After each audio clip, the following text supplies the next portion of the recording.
Hey family, we are live, broadcasting live. This is the Conversation Room 101.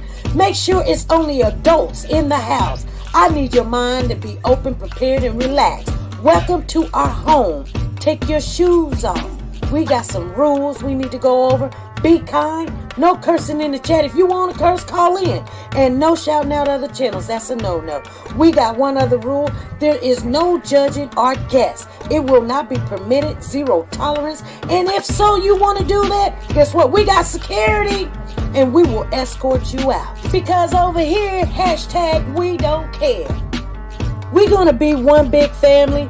We're going to laugh together sometimes. We're going to cry. But we definitely going to pray. I thank the Lord above for everything. I lift him up and give him the glory. But you guys, right now, we're going to get our popcorn. And then we're going to see what's going on. And let me just park my car. And I'll be in there in a minute. I'll see you real soon.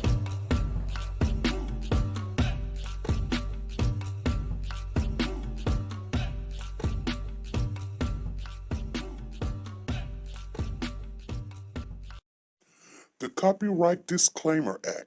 The Copyright Disclaimer Act under Section 107 of the Copyright Act 1976, allowance is made for fair use for purposes such as criticism, comments, news, reporting, teaching, scholarships, and research. Fair use is used permitted by copyright statutes that might otherwise be infringing.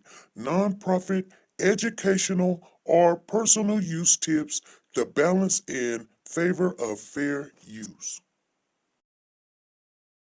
Hold your power.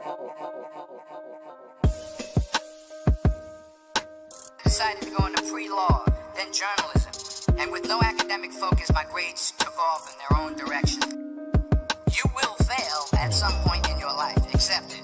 You will lose. I found that nothing in life is worthwhile unless you take risks. You will embarrass yourself. You will suck at something. There is no passion to be found playing small and settling for a life that's less than the one you're capable of living. I didn't quit. I prayed. I prayed. So you will catch a break, and I did catch a break.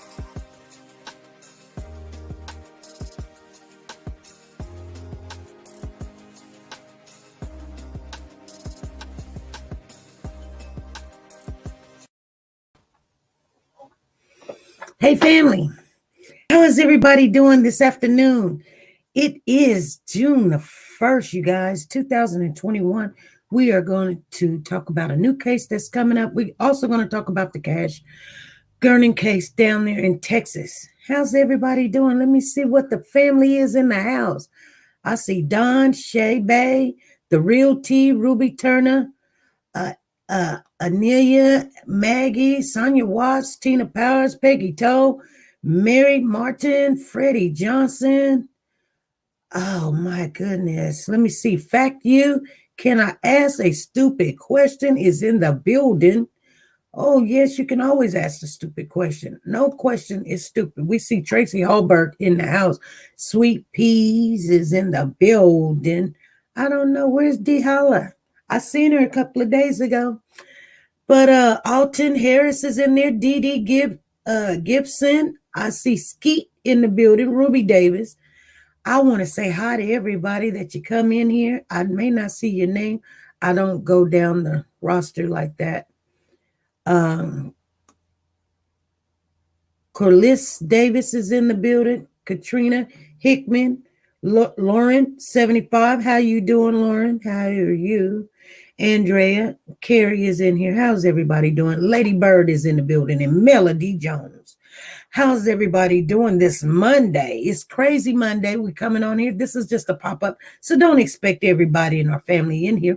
We're just coming on here to shed some light on something that nobody's right now in the YouTube street is talking about, you guys, and I don't even know why, but we're going to talk about it. I want to share another story with you. We are going to follow this story.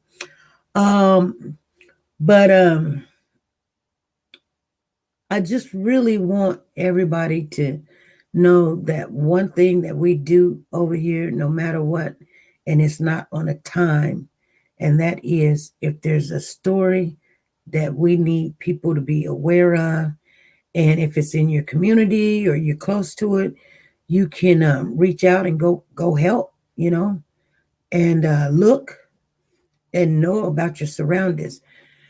My mother used to always tell me I used to not watch the news, and I still don't watch the news. I just, I do let things come up on my timeline and tell me what's going on.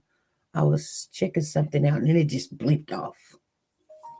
Okay, so a long weekend for me, busy weekend. Happy birthday, Axelot. You just had a birthday.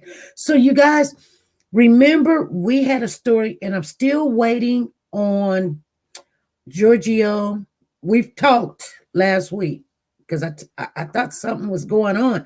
And I said, hey, you gave somebody else the interview. And he was like, no, what are you talking about? And I was like, but I hear that it was a podcast somebody was sharing. And I was like, but you told us. So we, he was like, no, I didn't do anything. He's still trying to deal with, the situation. He lost his son. And everyone thinks that, this is kind of like a game, and it's not. When people are going through something like this, especially when it's violence against a child, it becomes very devastating. It's hard to understand what happened. It is just very hard to understand that.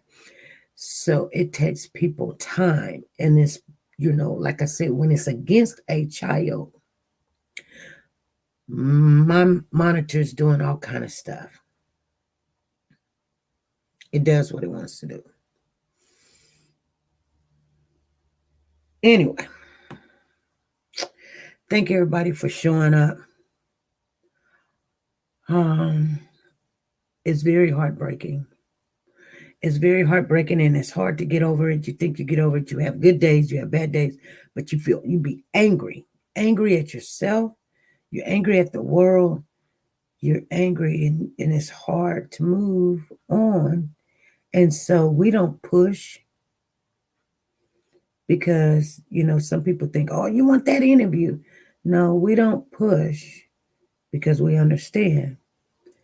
But, it can happen to any one of us at any given time.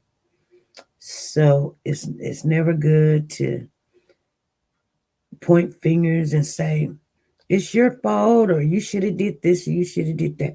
That makes people feel so bad. It just does. What's going on? Margie Torres is in the building. Thank you for the super chat. Margie Torres, thank you for the super chat. She says, love this channel, SP. You're a good, honest person. Thank you. Well, thank you. Thank you. It popped up there really quick. Thank you for the super chat. Thank you. Thank you.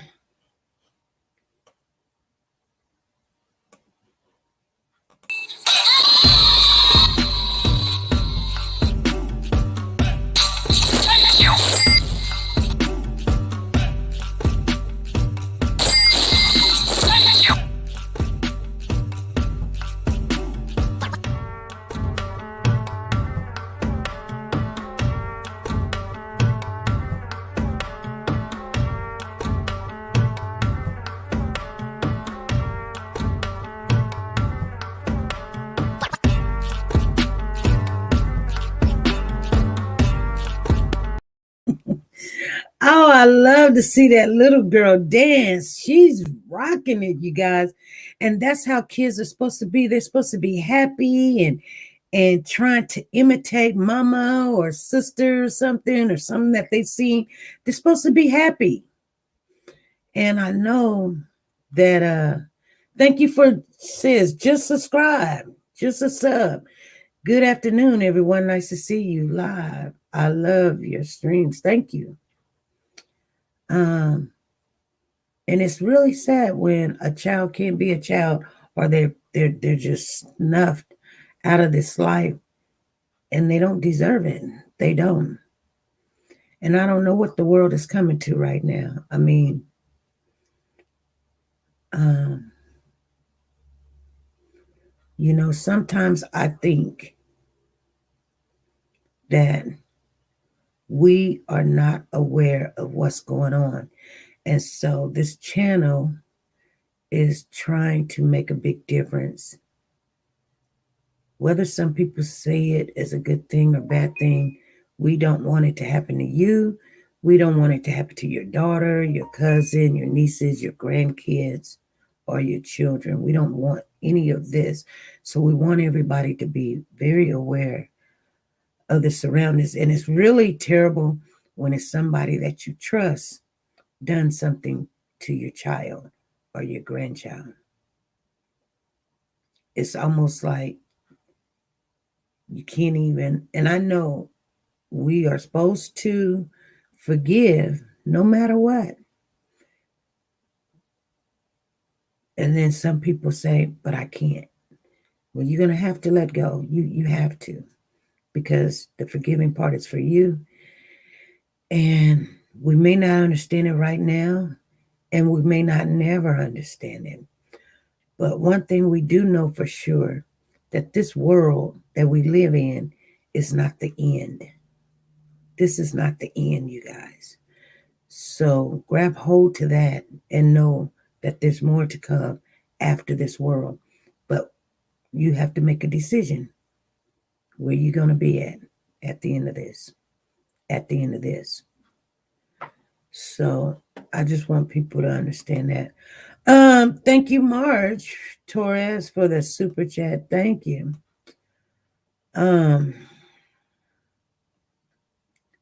It's very troubled. This word is very troubled. So first of all, let me make sure everybody know, because we didn't shout them out yesterday. So I came back on because, I have a quota to meet. I have to, this is what I expect of myself. And if I mess up and forget, or something's going on and we got to take care of something, and I didn't put it out there, I want everybody to have a chance to get into this drawing. It's a channel called Hold Your Power. You guys seen the commercial we put out. I'll share it with you again.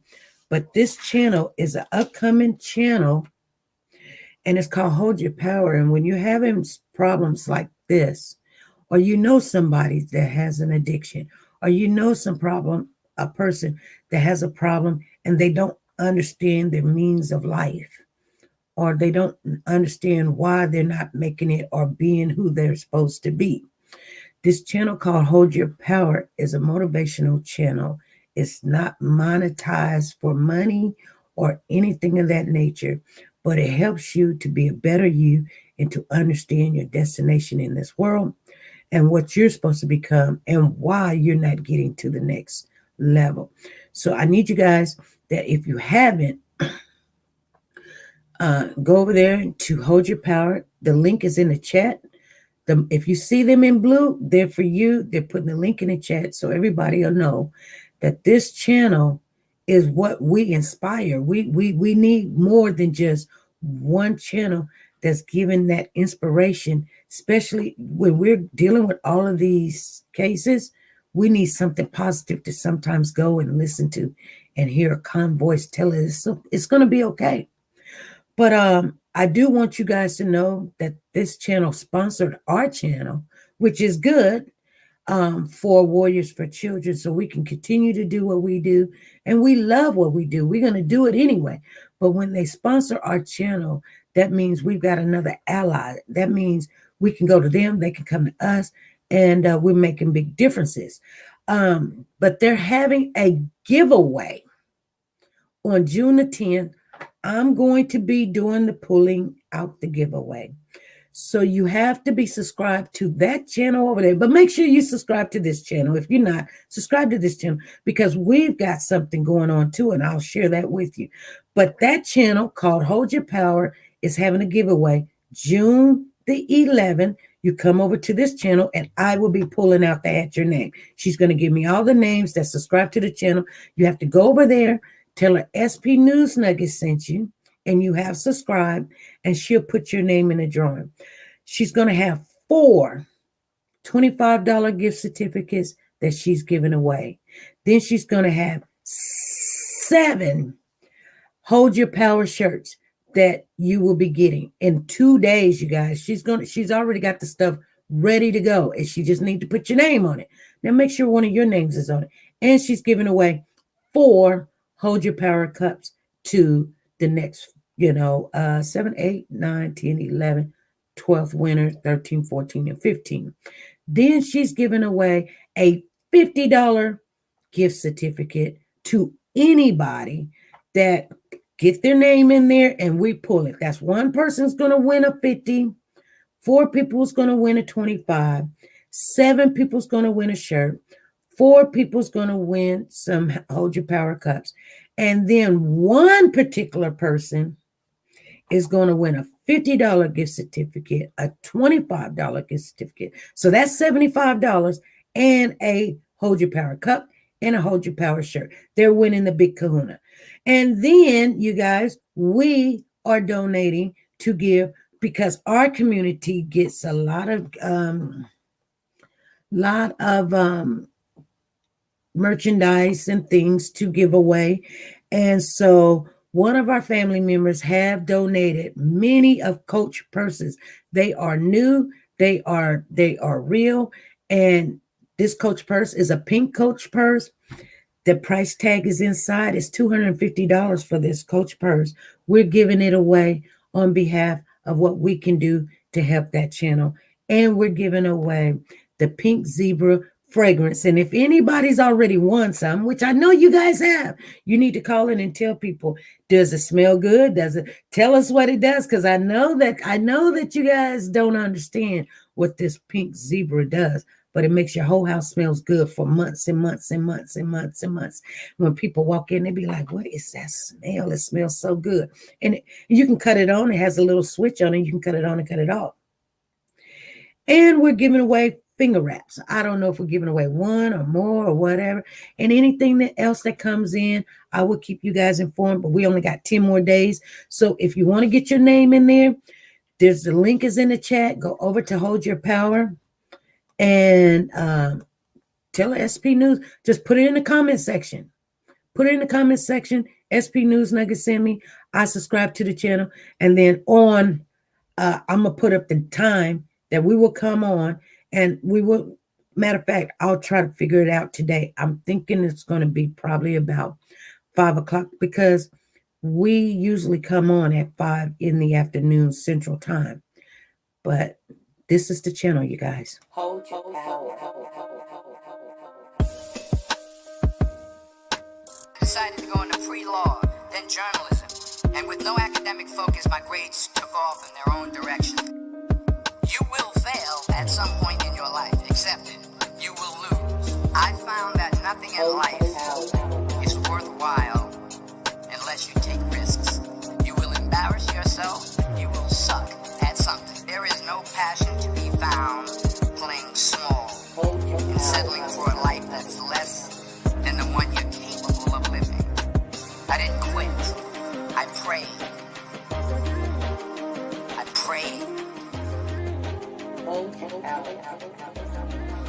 So you will catch a break, and I did catch a break.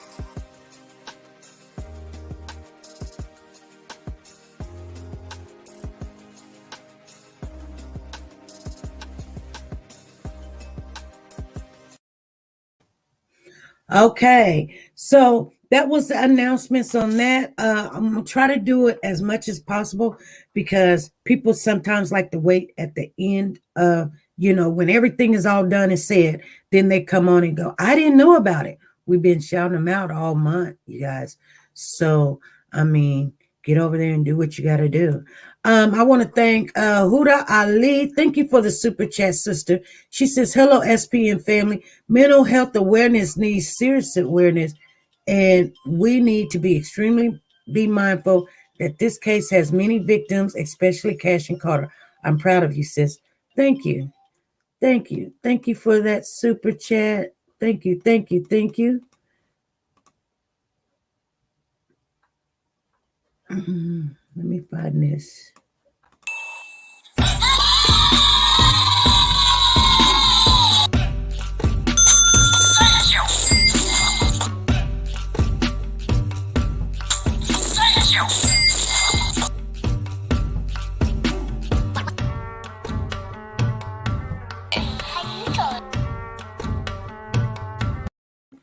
Okay, go ahead, caller. How are you? Or good morning, my time. Pardon me? I said good morning. My name is Carolyn Roberts. My mother is Miss Val. She told me to give you a call. Oh, good morning to you. We're live right now. Oh, okay. I'm so sorry. You're fine. You did you want to talk another time, or what do you want to do? Because we're live right now, and that's okay. I can introduce you. That'll be fine anytime you're ready. Okay, go ahead. Go ahead and introduce yourself. We have 300 people in the live right now. Oh, that'll work. It's morning here in California. I got a phone call from my mother, who's an avid listener, Miss Val. I just started watching your show. I must admit, I just literally subscribed this morning. But my name is Carolyn Roberts. I'm running for.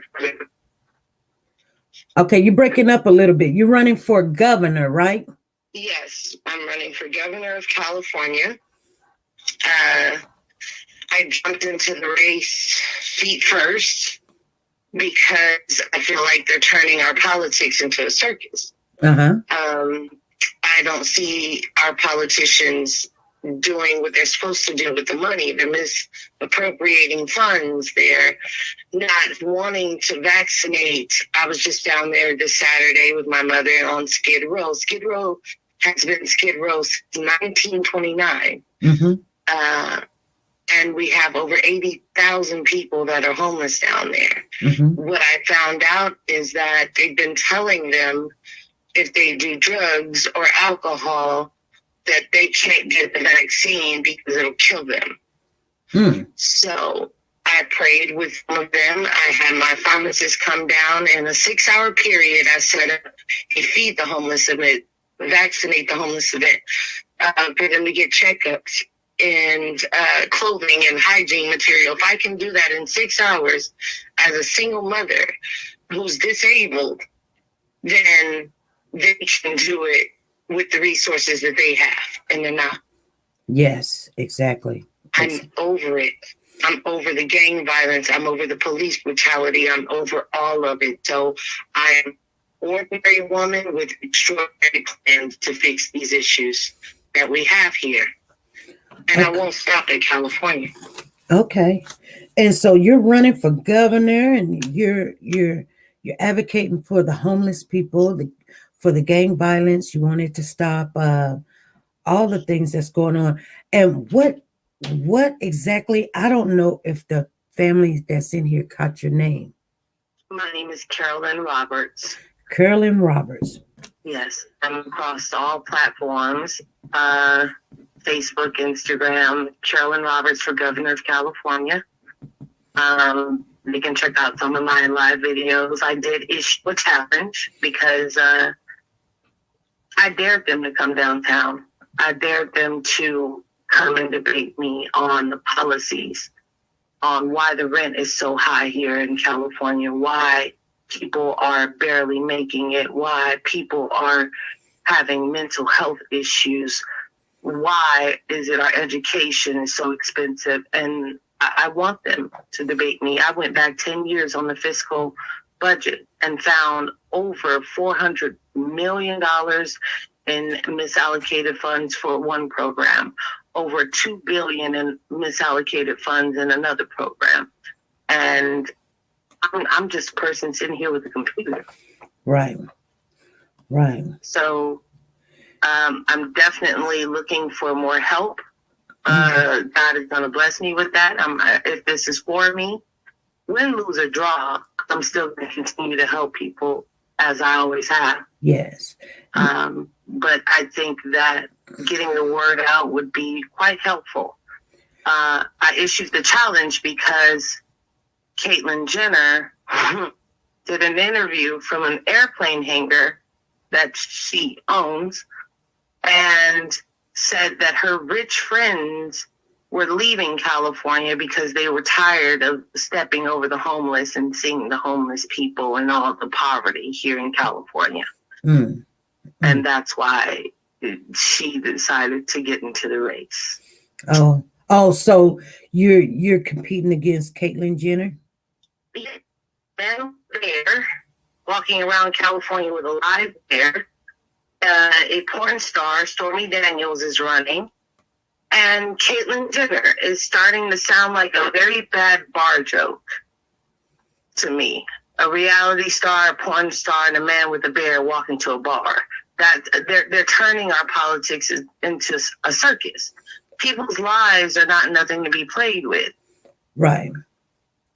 And when we get tired enough, we get up and we do something about it. Right. Now, can I ask you a question? Because we're having a problem, and especially we have a lot of followers and family members, because some people that's in here are not family members yet, but they're trying to figure out if they really want to be involved in what we're talking about. But, we're so worried about our children.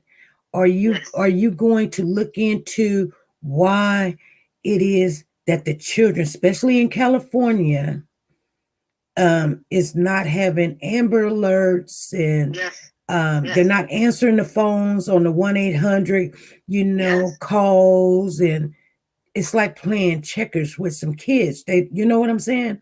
Well, Black children have never been a priority, and I'm just going to put that out there. When a white child, and I have white people in my family, but when a white child goes missing, all hands on deck. When a Black child goes missing or something happens to that child, it seems as if the ball is not even just dropped. It was never picked up to begin with. So I want to create a task force of sorts that will focus on children of color, the abuse, them going missing, and it will create jobs. It will also help the social workers that have maybe 100, 200 cases, because it makes no sense that one social worker is working on 100 or 200 cases and they missed the signs that these children are about to disappear or that they're about to get hurt or whatever the case may be. So that, yes, that is something that is on my radar. It is on my in my plan to create a task force for that. And it's also on my plan to create a community-based task force where we will be working in conjunction with the police on these things. So that way the oversight doesn't have to come at a later date. We're watching you now. We're working hand in hand with you now. And that way we're not pulling out phones later. Okay. We're standing here now. Okay. So if you get a call about a Black male or a Black female, you will have that community task force along with you. Okay. That way, the more eyes that are watching, the less things I believe that will be able to happen and take place. Right. Okay. Okay, so we're going to support you 100%. We're wanting you to get in there because we need people that, that our biggest goal is putting attention on the children that's being abused and coming up missing, and people's acting like this is an everyday thing. Just don't worry about it, Mm-hmm. And so they don't care. And this is the problem with our politicians and with even a lot of people in our communities. They really genuinely don't care. And I need people to start caring. And if they don't want to care, I will. Okay.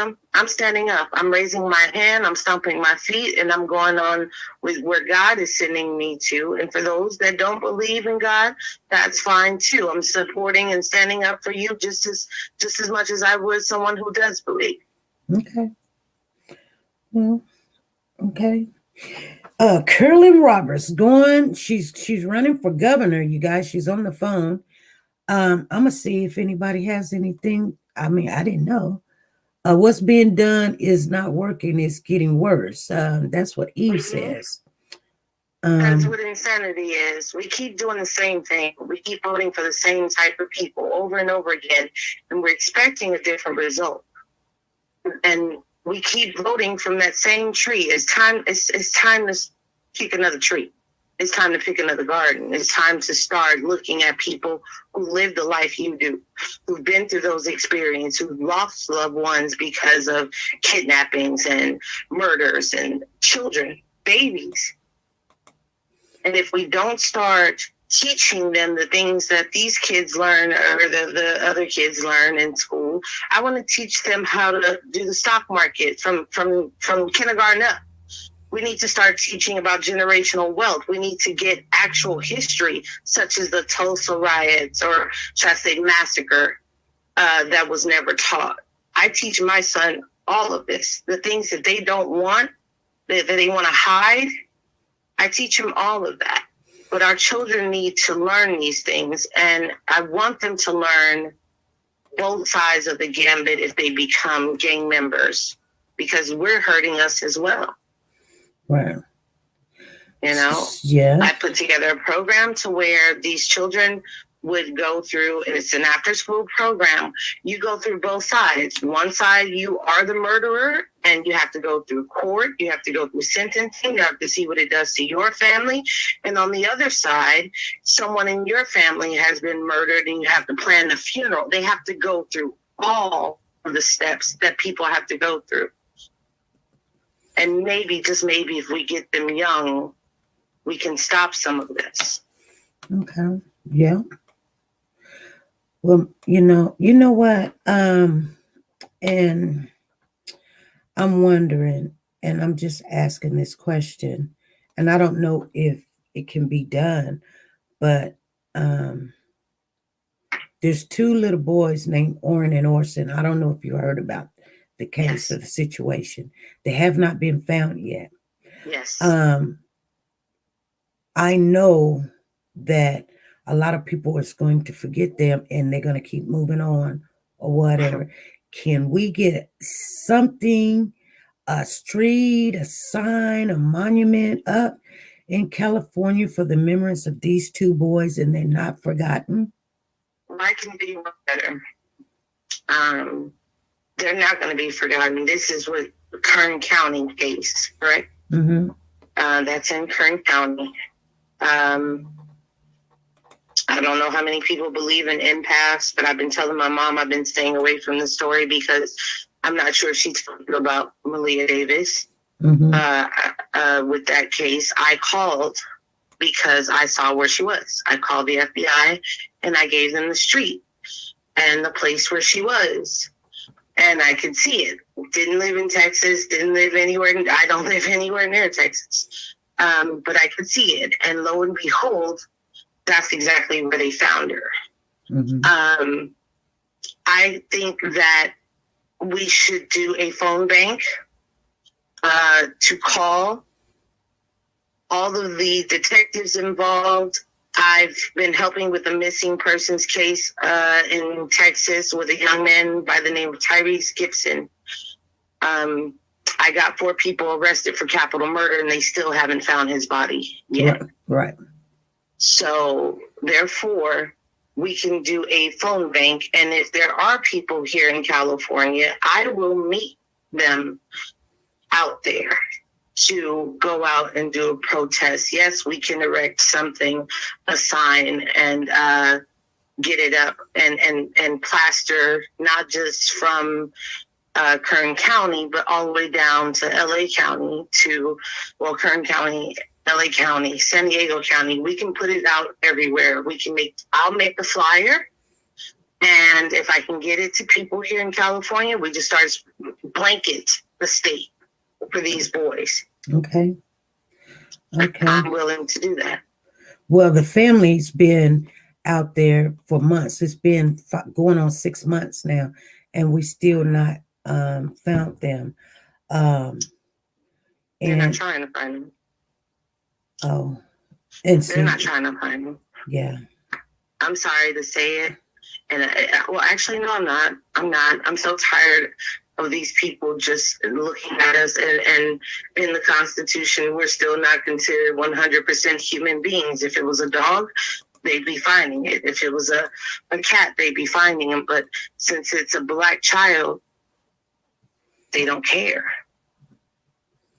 Right. So we have to. So yes, I'll take the trip out to Kern County with the family, and I will make some noise and call in some favors. I have no problem doing that. Okay. At all. Okay.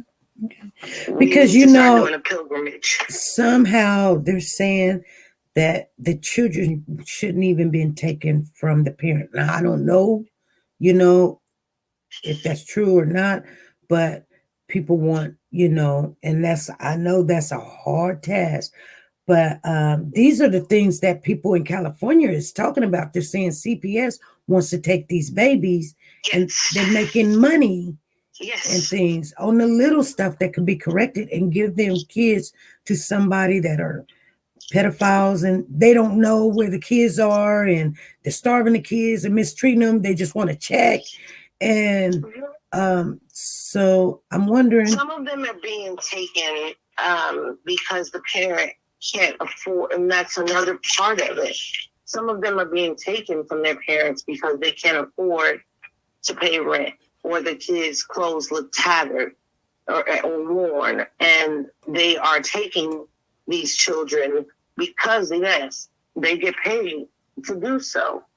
But they're not vetting who they're sending them to. This is why our district attorney is now facing a recall himself, because he just released thousands of pedophiles, and almost 45% of them have already reoffended. It was part of his second chance at life thing that he was trying to do. And don't get me wrong, yes, some people deserve that. A lot of people deserve that. A lot of people don't deserve to be where they are in the first place. But at the end of the day, to allow these people to move next to a school or park or playground, and they reoffend already, or you're putting in the custody once you put on a good foot. We need to. But if the child is telling you, children have always been the best judges of character for the most part, especially small children. Right. But if a child is telling you that they don't feel comfortable, or they're being abused, or something like that in the home that you placed them in, and that's another problem we have here. We don't have like the group homes like we used to. We have very few. And in those group homes, there's really no structure. There's no one there. They'll put a female in charge of 20 young men. That female's going to get overran. And then we have a problem with some of the females sleeping with these young boys. Mm-hmm. And that's not doing anything to them but making them think that the world is what the world is. Right. A messed up place. And it makes them feel like they need to be messed up too. Right? Why should I care when all these other people have it? These are the thoughts. Right. Okay. So can we call you on another time, since we do now know that you are running for governor, Carolyn Roberts, and we can sit down and everybody can have some questions and talk about some of these things that they're wanting. It's good to reach out to the people, because yes. I want people to tell me what they want fixed, because we don't have the ear of our elected officials. And yes, this would be history making, because California's never had a female governor, a Black governor. None of the 50 states have ever had a Black female governor. And I want to know what my neighbors think, what people who are going through things, what they need. I want to know what you need, what problems you think we should solve first. So yes, please, I'd be honored to answer these questions. Okay, we will do it. So we will announce that you're coming on, and I'm pretty sure there's some people in the chat. They're angry right now. They're angry with politicians, not directly towards you, just about. Period. Yes. I'm not at them. Yes. I'm not at them. So, when they want to see changes and they want somebody in there that cares about the homeless, the kids, mainly that's our biggest concern, our children, everybody's children, white, black, Puerto Rican, green, gray, gay, whatever. Children do not need to be mistreated. And we need people that has went to school to make these decisions instead of anybody can just put a child somewhere and don't go back and do follow-ups and things. We're tired of it. Don't get me wrong. I didn't go to college. I read nonstop. That's why my mother was able to tell you what vaccine to get, which one not to get. I read 6,000 pages of research in order to find out who was saying what they were saying. And if I didn't understand it, I went and looked it up. And it took me a couple months to go through this, but it was worth it.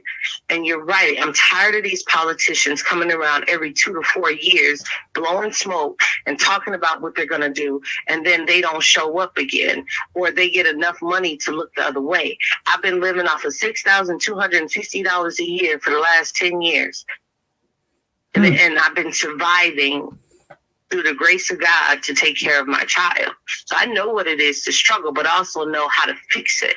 Okay. And them, they don't have that. They haven't had that issue. Right. Silver spoon, bronze spoon, whatever. We didn't have no spoons. We had plastic spoons. So at this point, I'm over these politicians. I am not a politician.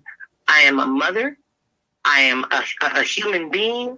I'm a person who cares about these kids, who cares about not just my state. I'm helping somebody in Texas, a whole nother state, people I never met, never laid eyes on. Right. But got these people arrested because it mattered to me that this young man's life mattered to me. And that's in the Tyree Gibson case, right? Yes. Okay. I'm the one that got those 4 people, helped get those 4 people arrested. Yes. If you go back and their parents, his parents, I'm still in touch with. Yes. To this day. I know that to be true. Yes. Okay. Yes. You know that? Yes, I know that to be true. Yes. Okay. Mm-hmm. You got your, should I say your nuggets? I heard that's your, your what you call it. So yes, you're very aware. Yes. I'm not playing. Yes, I know you're not playing. You were on it. Someone in the chat is asking for your correct, exact spelling of your name. It's CAROLYN.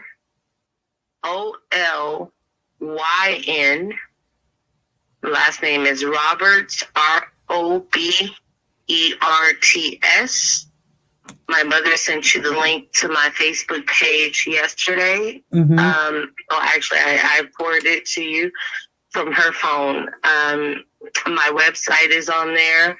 I'm doing all this by myself. Well, I got God first, but building websites, doing paperwork, I'm going to figure it out, and the Lord's going to guide me. Right. Okay. Someone in the chat is saying, please help us. Carolyn Roberts, please help us find Orrin and Olson. Well, if we can get together and we can put together a plan, I'm going to work on it. I'm going to work on that flyer, and I'm going to work on making some phone calls, and we need to start calling our senator. We need to do a all-out blitz, media blitz. I'm going to get with Najee Ali and see what I can get him to do. Mm-hmm. I am a member of the NAACP. I'm going to get with him and see what I can get them to do. So we're going to start doing a blitz on these detectives and that police department in that city. Okay. I will be in Georgia for the next few days. Starting on the 3rd, I will be meeting with Fair Fight because I'm trying to organize a Million Voters March. But as soon as I get back on the 6th, which I'm available while I'm there, but as soon as I get back on the 6th, we're going all in. Okay. I would want somebody to do it for mine. Yes. So let's do it. I have a organization. It's not a 501c3, but I've started Moms on Missions a long time ago, and we're about to be some Moms on Missions. Okay. Well, we will check out some information, have you come back on. We'll have some questions by then. Because you know how YouTube and the family work. We got to check some things out. Please. And yes. I ask people, fact check me. Yeah. Anytime, fact check me. Whatever you want to know, I have nothing to hide. I am the most transparent person I've ever met. My pastor says you don't need to say all of it, but yes, I do. Right. I'm ready. So Thank you so much for having me today, and thank you, Chad, and everyone in the group. I don't know the terms yet, but I hear that it's warriors and family and all of that. I want to thank everybody for taking the time just to listen to me today. Well, thank you for calling in. Thank you, Miss SP. Thank you.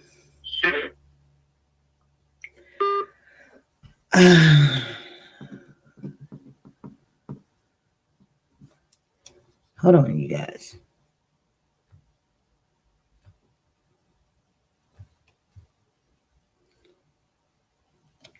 I want to make sure I program the number in there because I didn't have it.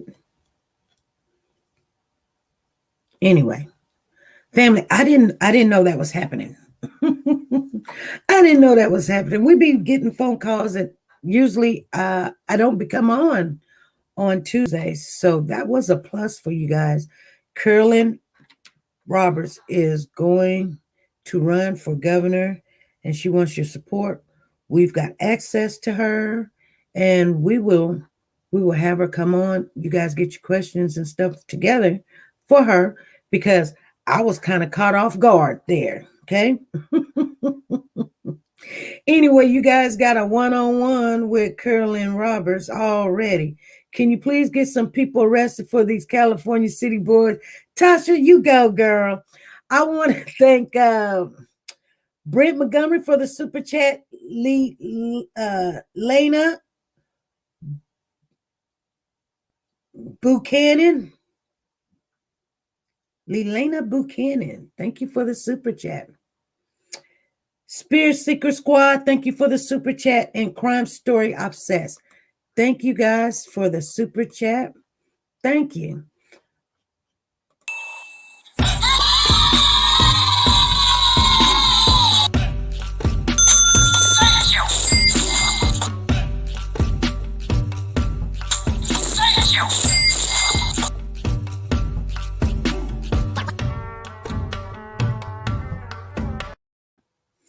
All right.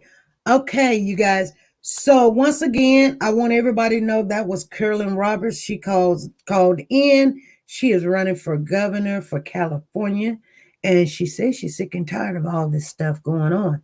So, yeah, the real says we need answers for our boys. Yes, we do. We do need answers, you guys.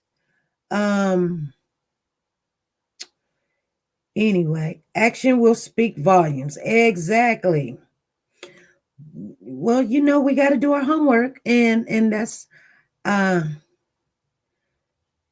Little Miss Sunshine says, I love what I'm hearing so far, but we're going to have her come on since we do got access, and we're going to ask some of these questions. It seems like she can answer right on the top of, so she knows what she's talking about. It ain't like a speech and she got to wait. You know, some people be like, let me make a video, a video and send it to you. No, tell us now. Tell us how you feel about this.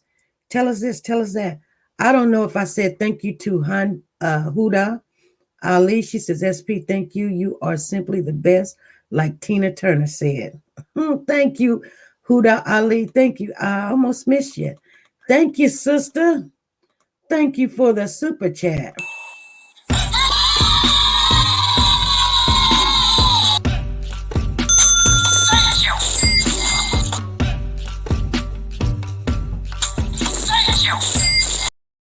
All right. Okay, you guys, let's get off into this topic real quick, okay? We are going to have Carolyn Roberts come back on soon. She's touched down probably in Atlanta or whenever you guys want to have her on there. We have a chance. We need some help. We have to give her a chance. That's what it says.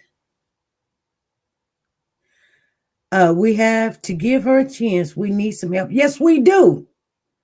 See, people want to shut the door in front of somebody, be like, I know what politicians is. She's like, I'm sick and tired of politicians too. I want to see why these homeless people is homeless and a whole bunch of people got money over here and a whole bunch of people ain't got nothing over there. We stepping over them to get to the store. We not vaccinating them so that they won't die. It's like, only but survival of the fittest is going to win this epidemic that we're in right now. And you guys, I mean, I hear this all the time, but people say, you ought to be ashamed of yourself. And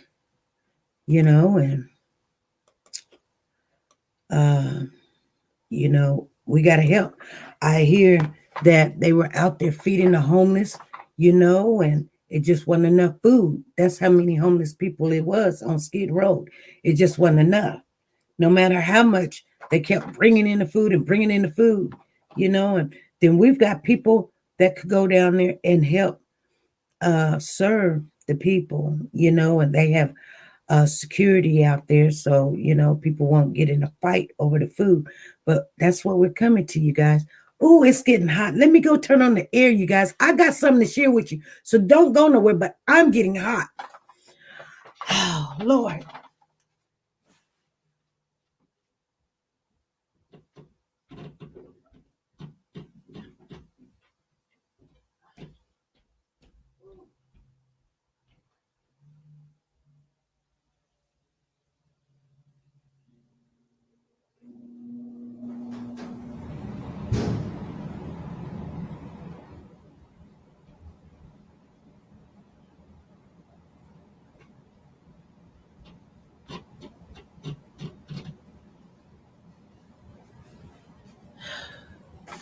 Okay, I just turned on the air. I think my husband turned off the air.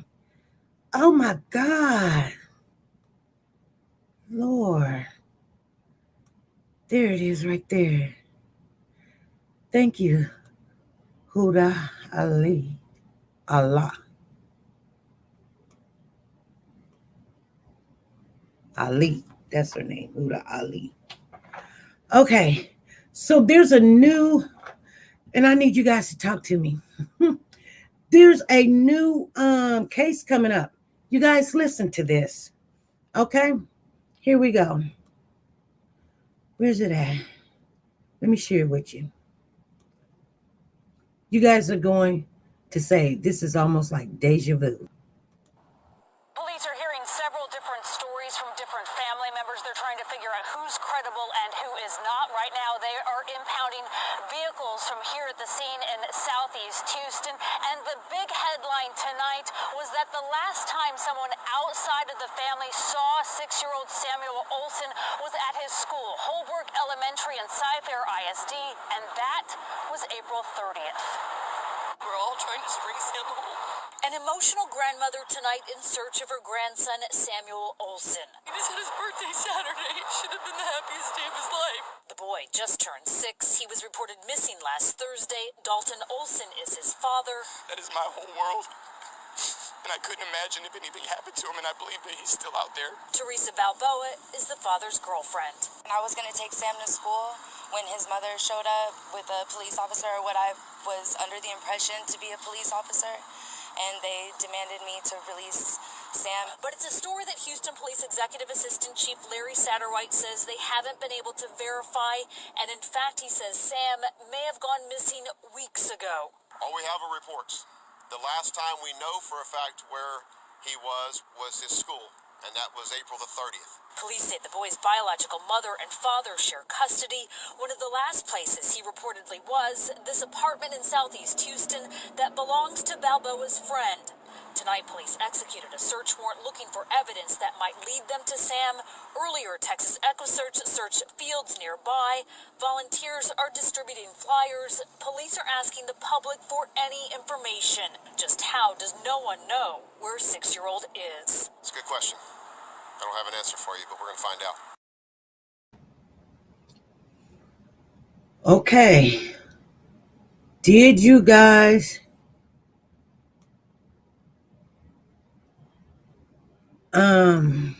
understand what just happened? Thank you for the super chat. Thank you, Bus Dog and Mo. Thank you for the super chat. They said they're excited to see. Let me see.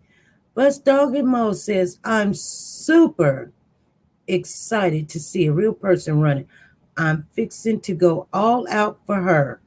I know it's going to be tough, but hey, crazy things have happened. Thank you for the super chat, Bus Dog and Mo. Thank you very much for the super chat.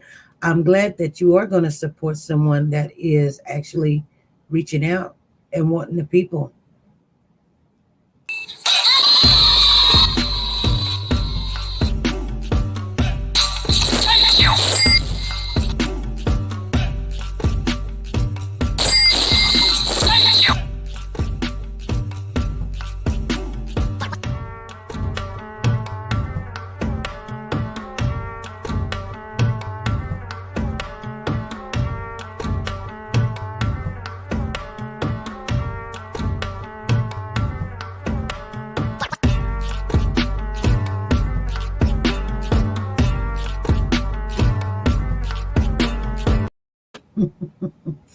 Okay.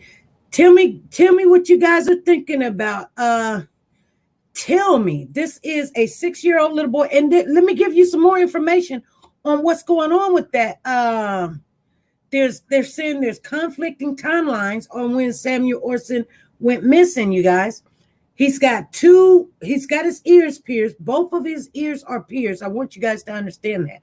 And so I'm going to give you a little bit. I didn't write this down because this has been going on for about, today is June the 1st. So the last time that they seen this little boy was April the 30th. It's been 30 days. Nobody's covering this child's disappearance. Nobody's covering it. Well, we're going to cover it. And hopefully other people will jump on the bandwagon, and hopefully it's not the other people that we got to fight against to finish covering it. I hope they come in here positive that's going to try to get down there or figure it out or help us make a move, because, we all need help. It's a Samuel Olson, a 6-year-old from Houston, Texas, may have gone missing on Thursday, or he may have been missing since the end of April. This child has not been seen for 30 days. And they're just now talking about it.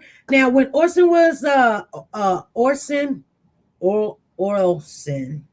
was reported missing on Thursday, police were told that the 6-year-old was taken by another individual. However, that individual that they're saying taken was like, the mama, okay? But individual, however, the last time he was seen by anyone outside his family was on April the 30th. The last day he attended school, according to Houston police, is cause for concern. So Casey Smith, a public information officer for the Houston Police Department, told reporters when asked about the lapse in time from when he was last seen at school and the last time family members say they saw him on Monday. Houston Police Department Executive Assistant Larry said they have many reports about where he was and why, and police are trying to verify all of that information.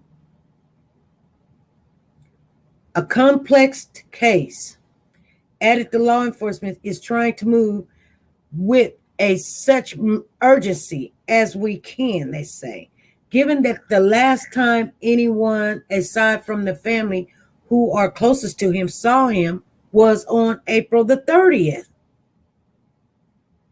Possibly he's been missing for weeks. Another possibility police are looking into is whether Samuel's mom was the last person to see him. Tracy Balboa, Olson's father's girlfriend, told KTRK she saw the 6-year-old Thursday. Nobody's seen this kid for a whole month, but the girlfriend says, I saw him Thursday. I was going to take Sam to school. School was out. This was just Thursday, she said. How was you going to take him to school? School was out. But this is what she says.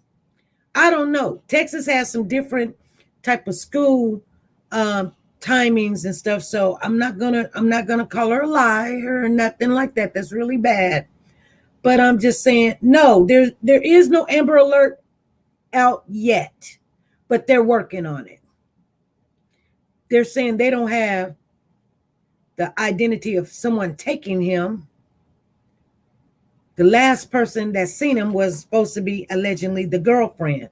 She says, I was going to take Sam to school when his mother shows up with the police officer, or who I was under the impression to be a police officer, and they demanded me to release Sam. When asked about his account of the child's whereabouts, Satterwhite said they have not been able to verify that information, and they've talked to all parties involved. So the mother is not in hiding with a child, you guys. She's wondering what's going on. Now, Olson, Sam's biological father and mother have joint custody according to the court records. All have denied having the child. On Monday, police searched a residence belonging to someone the father's girlfriends knew. Satterwhite identified it as a place where the child was known to be kept with someone who was watching him. Somebody just texted me and said the last day of school, let me see. Let me see what you're saying here.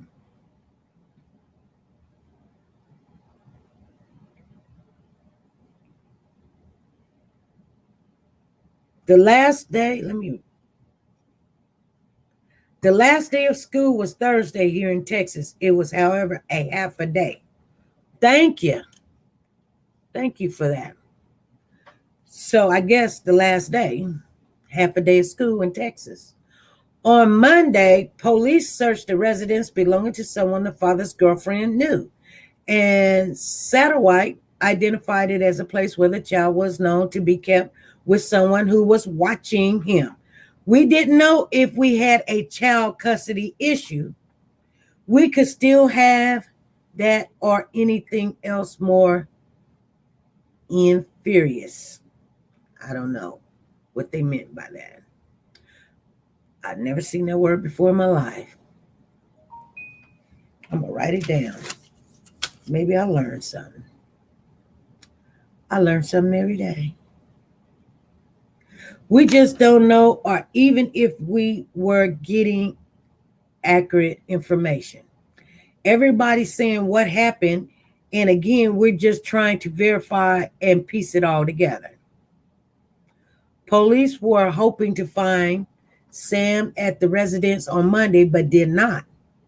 Additional residencies are likely to be searched, according to Satterwhite. Tim Miller. You guys know Tim Miller with AccuSearch. The founder of Texas AccuSearch, a nonprofit that helps locate missing people by way of a horse-mounted search. So they're on horses, they're on four-wheelers, you know, those 4x4s and stuff, or whatever they call them. They riding all, you know, looking for them. They got everything. They got planes, they got jets, but you know, nevertheless, he's, you know, anytime there's a kid missing in Texas, they call Tim Miller. He's been very good. He's the one that, I haven't seen him find any, but I came on late. We only been around for 3 years. He's been around for 10, 20 years. And I'm pretty sure he has found something because he has that compassion to find these kids. But anywho, he think this is bad. And if you know, he may not tell us what's going on, but every time when he says this is not good, or, he was on the Malia Bass case for a minute, And he just looked at, when Travion fell, and stuff. And he just looking at him like, yeah, right. Because he knows. I mean, he can't. He just stay neutral and just do his job. And I think he does a really good job. Sometimes he gets a little bit protective over his territory, and he don't want nobody else talking about it, and he don't want nobody else out there searching. And then he's calling the police, talking about those, those. He says those people that newcomers, newbies, unexperienced people are messing up the scene, because he wants all of that. And then they sit back and say, well, we would love to have you come out and help, but right now, it's only going to make things worse, and da da da da. Well, that may be true, but no, that's the only problem I have with him. No, Tim Miller, we all can get out there and help no matter what. I don't think nobody's going to mess up the case going out there to go look. But no, nobody's going to back off and just allow you to look. I mean, you know what I'm saying?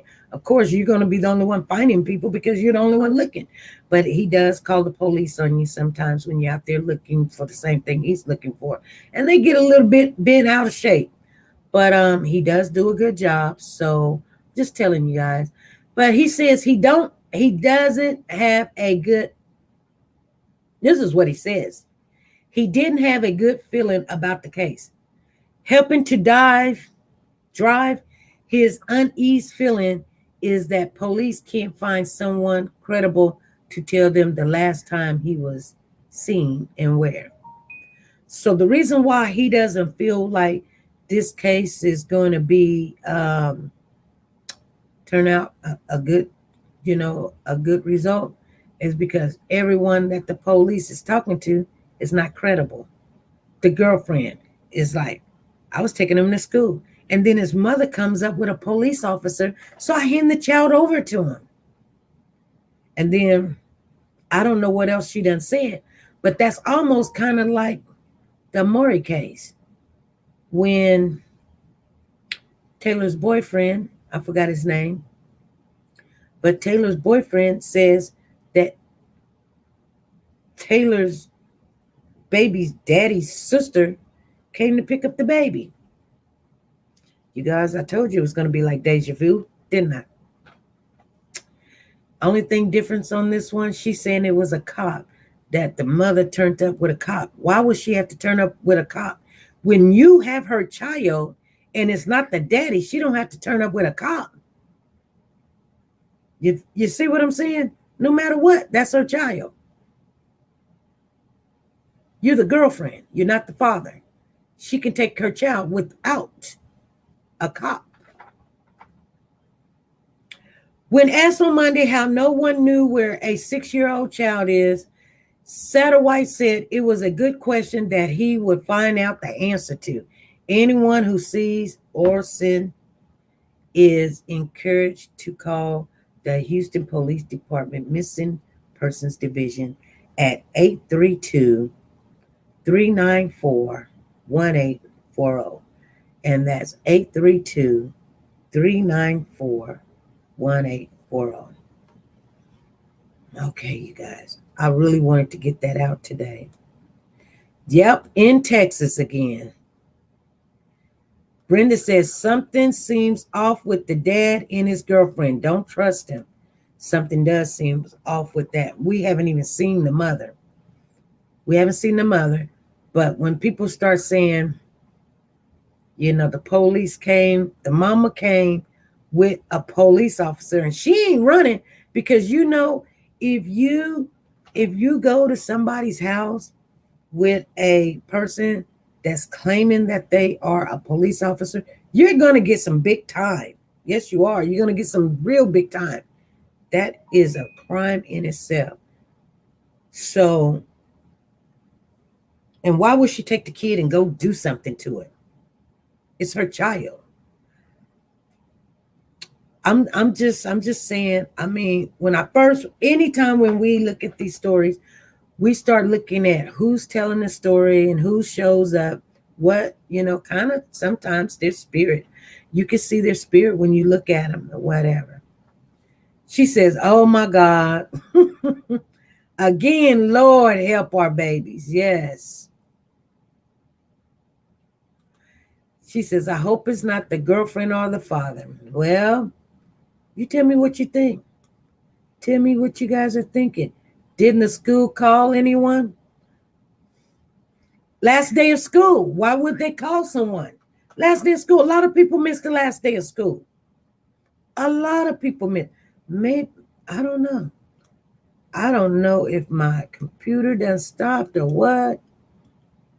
It is so scary for these babies. Yes, it is. Very, very scary.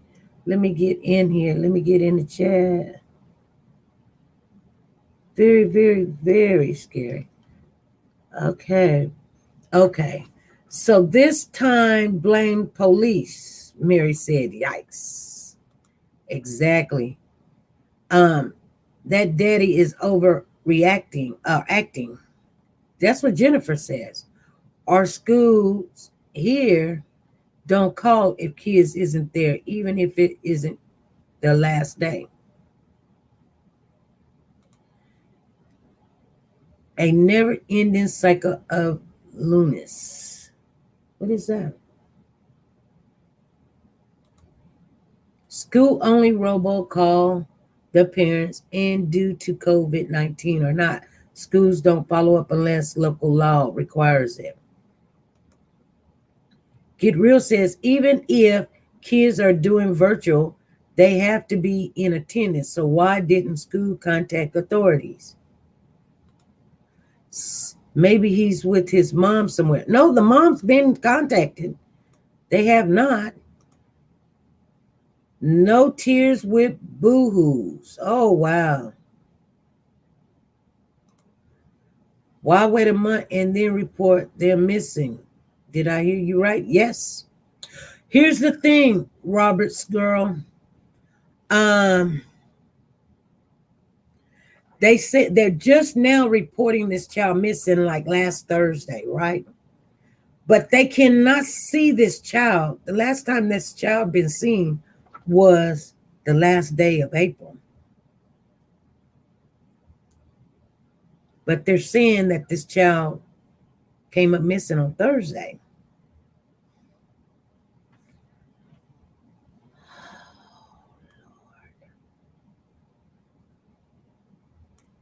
I don't know what to do.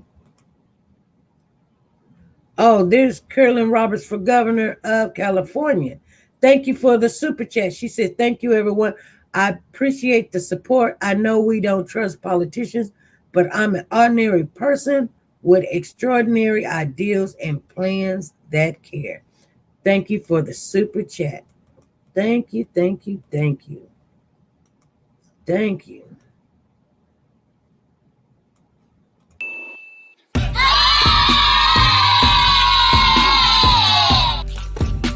Thank you! Thank you!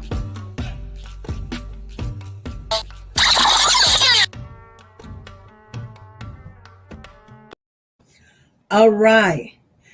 And I didn't know if you guys know, and she let you know that she was part of the reasons why the people that they do have in custody for the Tyrese Gibson case is because of her. And we did know that she was acting on that case to get some people convicted or get some people arrested. And I mean, she was on it. So I wanted you guys to know. If you didn't hear her say it, you heard her say it. Okay? And she sure did. But, so who is the policeman? Wow, the story continues. Exactly. Well, I tell you what, Mary, I believe, like in every story, a lot of people don't hear the stories until someone gets aware of what's going on, and they actually say, hey, we need the community's help. When they say we need the community's help, we start getting the information that they hadn't released before, like the child hadn't been seen since April the 30th. And now, it's almost like a cold case before it even gets started. These people need to stop doing this stuff to these kids. I don't know if we can go down another merry-go-round again. I don't know. It's just round and round and round, and then you get some lunatic channel holder that wants to go leave the girlfriend alone. And you'd be like, oh my God, I don't know. I mean, it's, sometimes I just want one case to be completed and finished. And we don't get that over here. I mean, there might be 5, 6 cases going on at one time.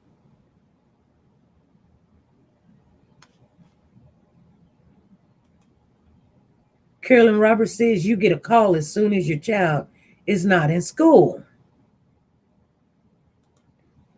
I sent you a police report on Cash. It said he died from hydrocodone overdose.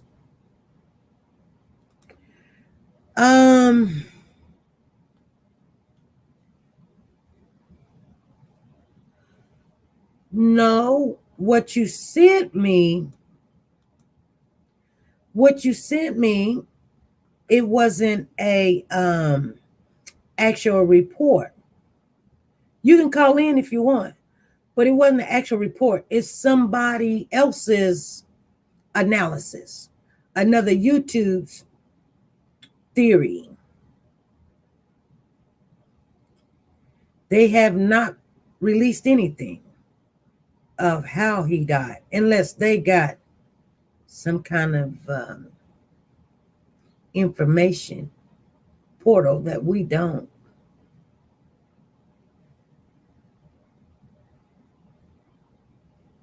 But you can call in. If I'm not wrong, that's another YouTube's theory. My son texts me if he is late that morning.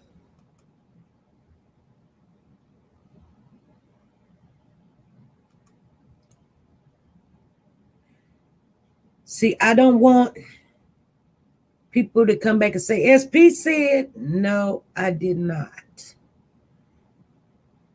No, I did not. I was reading a comment, and that's what I got out of it. Let me see here.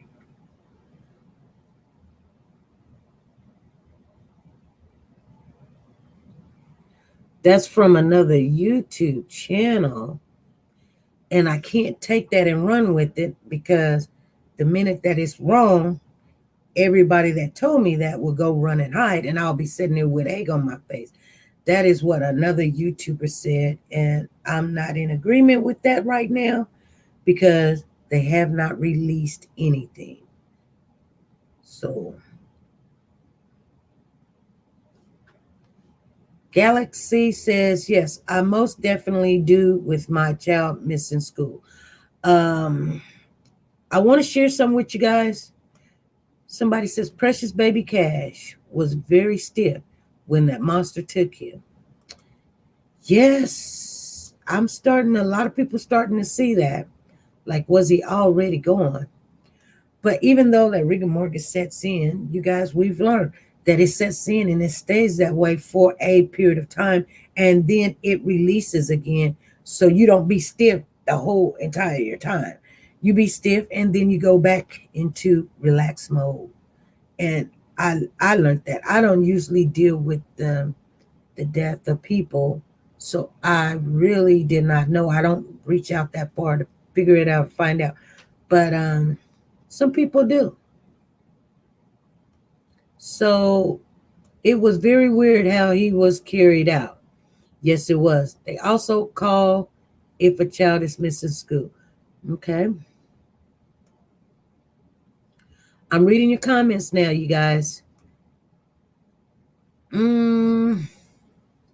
Bad says, what is going on with these people and who was outside that window?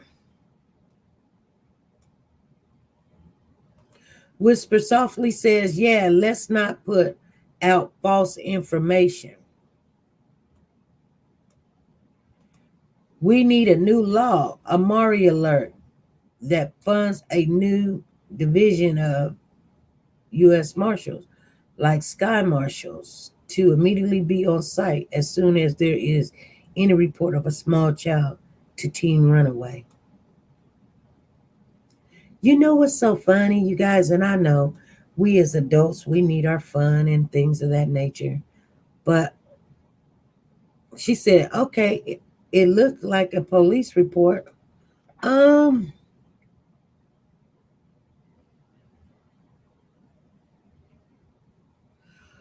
Okay, so let me tell you what that is, okay?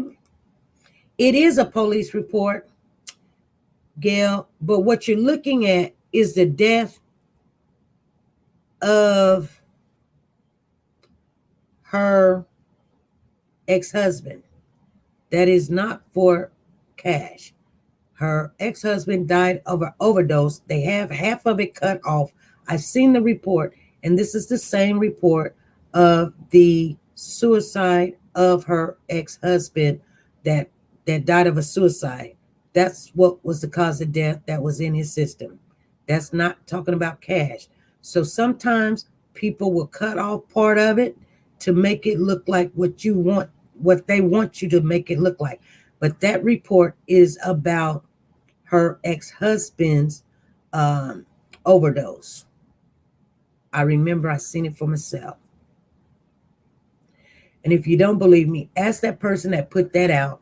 Was they talking about cash or was they talking about Monica's ex-husband? Because that is the report that I have on Monica's ex-husband's overdose. And that's what he died from. Hydrocodone intoxication. And then they even spelled it wrong on there. So you never really know what you're looking at. And you know me, I'm not good with English as much, but I can see a misspelling word from afar, especially when they say intoxication is TG, unless that's a word I don't know, TGION. TGION, I might TION, but a TGION, I don't know nothing about it.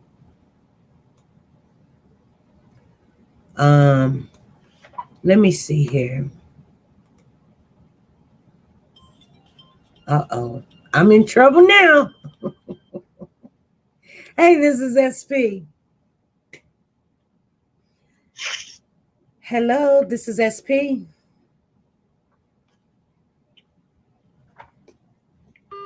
Okay, somebody just want to hear me breathe. Nevertheless, thank you, Nubian Max. The schools do call, but what did dad girlfriend say to them? That's the last day of school. SP, I personally believe that per Cash was already dead when he was lifted up. I think DW was their escape route. He had the perfect suspect to frame. Hey, this is SP. Yeah, I'm calling in pertaining to your live that's going on right now. Okay. My name is Colin, first of all. I'm out of the DC area.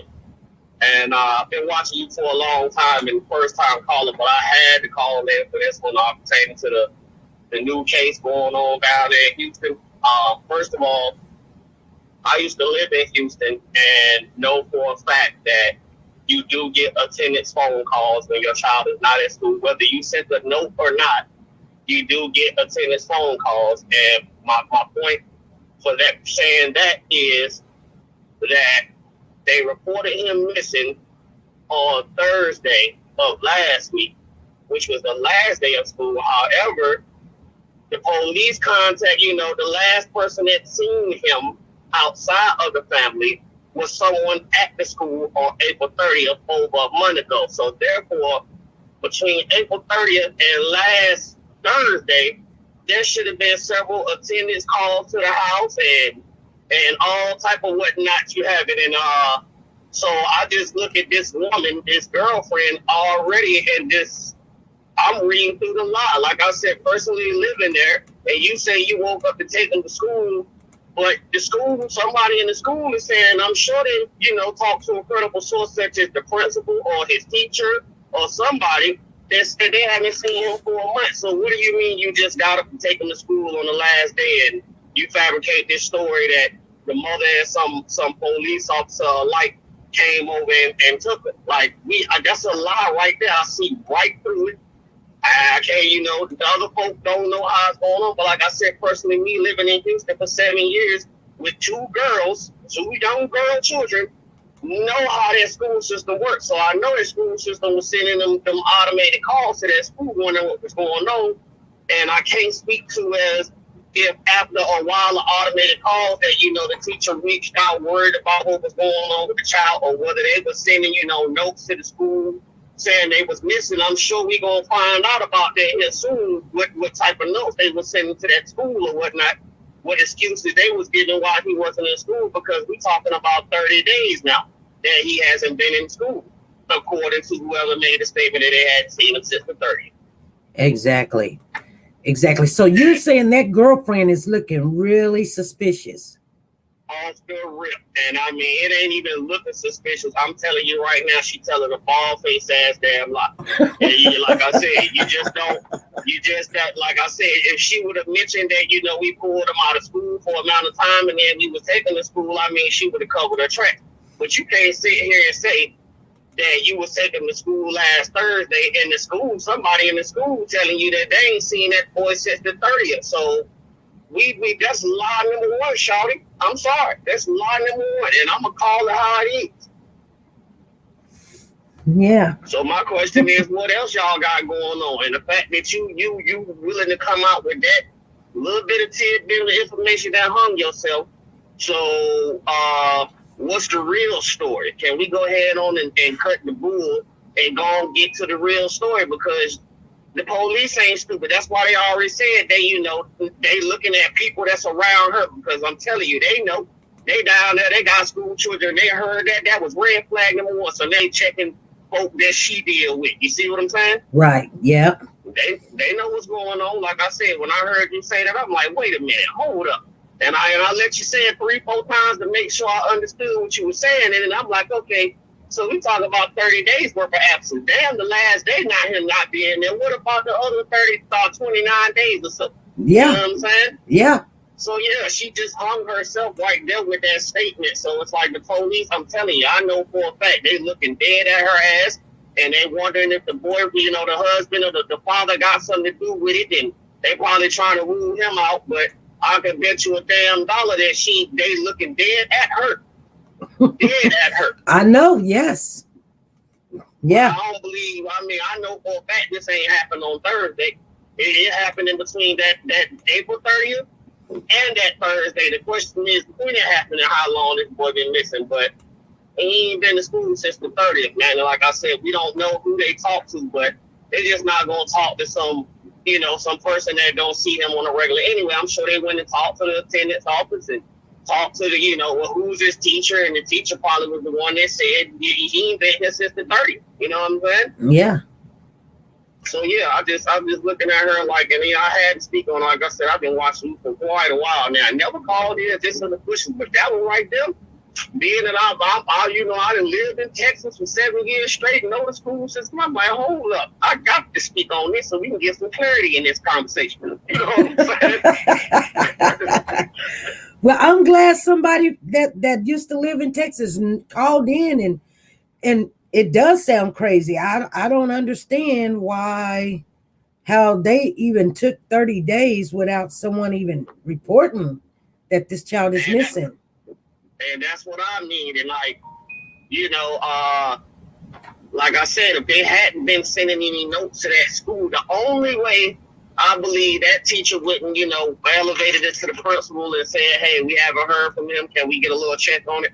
is the fact that somebody sent a note to that school, with an excused absence for this time. That's the only way. Otherwise, your teacher just ain't gonna sit there and not see you for 30 days and not wonder what's going on. You know what I'm saying? She do the little attendance sheet every day, and then the automated system sends that out to the parents, and they do that for the simple reason they want the parents to be notified. And they'll, like I said, they do it even if you send a note. I can attest to it. You send a note to them saying they got a doctor's appointment, whatever. They still send that card. And the reason why they do it is because, kids skip school and all this, or something could have happened to a child before they got to school. So they do it every day. So even if the parents are aware that their child is in school, they're covering their tracks, saying, hey, we just want to let you know, whether you know or not, that your child wasn't in school. And that's how folks is getting caught up skipping schools and all type of mess, you know what I'm saying?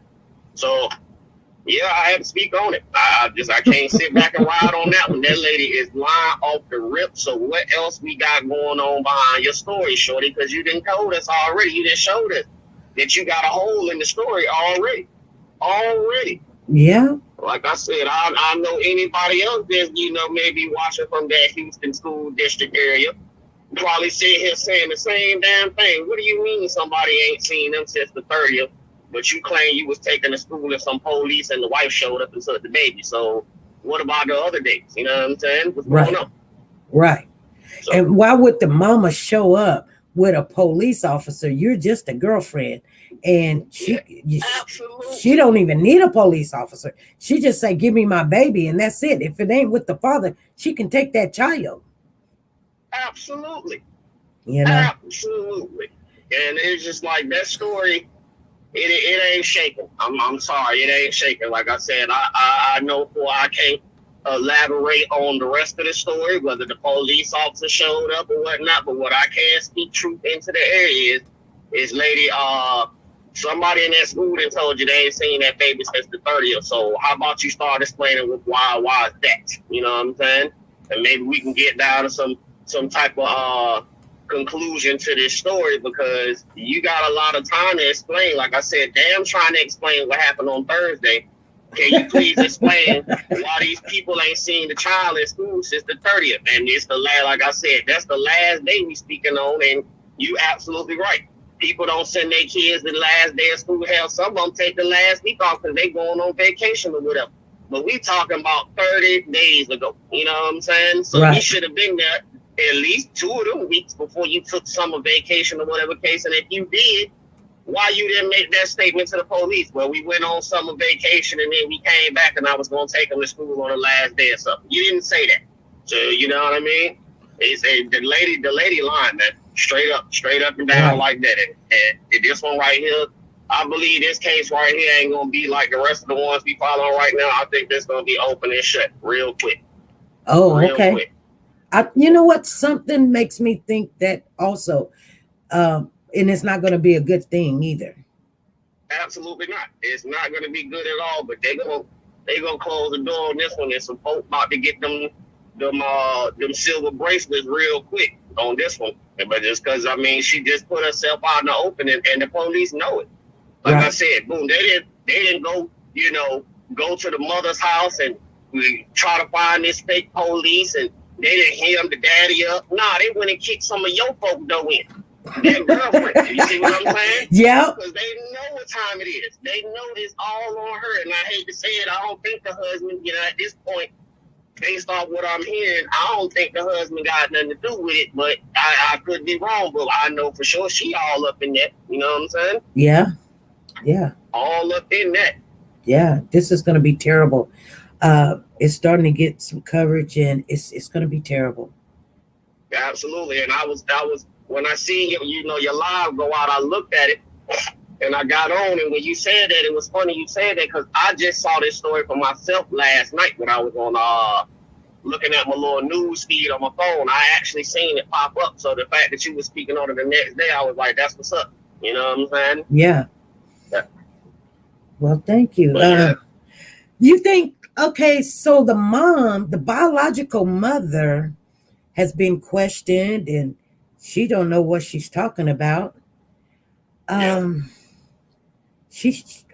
I mean, this is just really just almost kindergartner. You know, you can just tell where. You can just tell. Yeah. And then you got the grandma. You know, she coming in the picture, and I don't know what her relationship is.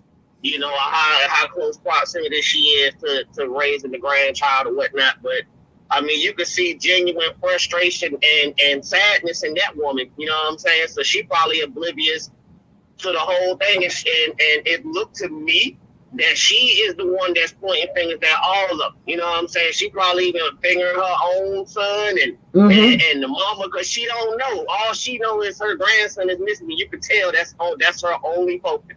Exactly. The rest of these folks, and you know, the dad's interview, you know, on the news, I can't really tell his emotion. It seemed to be faking, but as a man, I know how I exuberate emotion. You know what I'm saying? Right. So I'm not going to be one of these people that would like fall apart in front of the camera if my child got missing. I'm just sorry. And I hear people in your chat say that all the time. They would be crazy and this, that, and all that. I can speak for myself knowing that I would be tore up, but I'm just not one of these people that's going to be on the camera all emotion. So I guess if I was in a position, people going to look at me like he had something to do with it, because that's just the way I am emotional. So I look at men when they make these emotions, and it's hard to read them because some men is on the sensitivity and most men are not. You know what I'm saying? And we like to sit in our car and drink a fifth of liquor and cry. We don't like to cry in front of everybody. You know what I'm saying? Right. So I looked at his and I was just like, I don't know. There was a moment of me feeling like, you know, because he's with the girlfriend too. So you know what I'm saying? I'm just looking at him at that like, man. One moment I'm like, man, you got something to do with this shit. And the other moment I feel like he may be feeling a little betrayed. And even he know that girlfriend done him in. You know what I'm saying? Because I'm sure he got a certain trust with his ex. You see what I'm saying? Probably more his bond with the ex is definitely going to be stronger than the girlfriend. So I'm sure he has had a conversation with her. And he know how to read the bullshit from the real. You know what I'm saying? So he probably already feel like the wife telling the truth. And now he's stuck with his girlfriend that he knows or don't know, or like I said, if he's with it, then of course he's playing the role. But let's just say, playing devil's advocate, that the child really was missing on Thursday. But then that leads him to believe that, damn, I left you with him, and you supposed to have been taking him to school, and now I'm on the news. You know what I'm saying? So I just don't know about him. But like I said, I know about her. She in that. You know what I'm saying? 100%. 100%. Yep. I think when they find the child, that's when she will probably get arrested. Yep. Shit, I don't think it's gonna take long. She just don't strike me as you know, what's that other lady name? That Letitia Stone. She don't strike me as a Letitia Stone that, you know, went to exuberance lengths to hide the body. And that body is somewhere close by, and it won't take long, man. It's not gonna take long for them to lock somebody up on this. Exactly.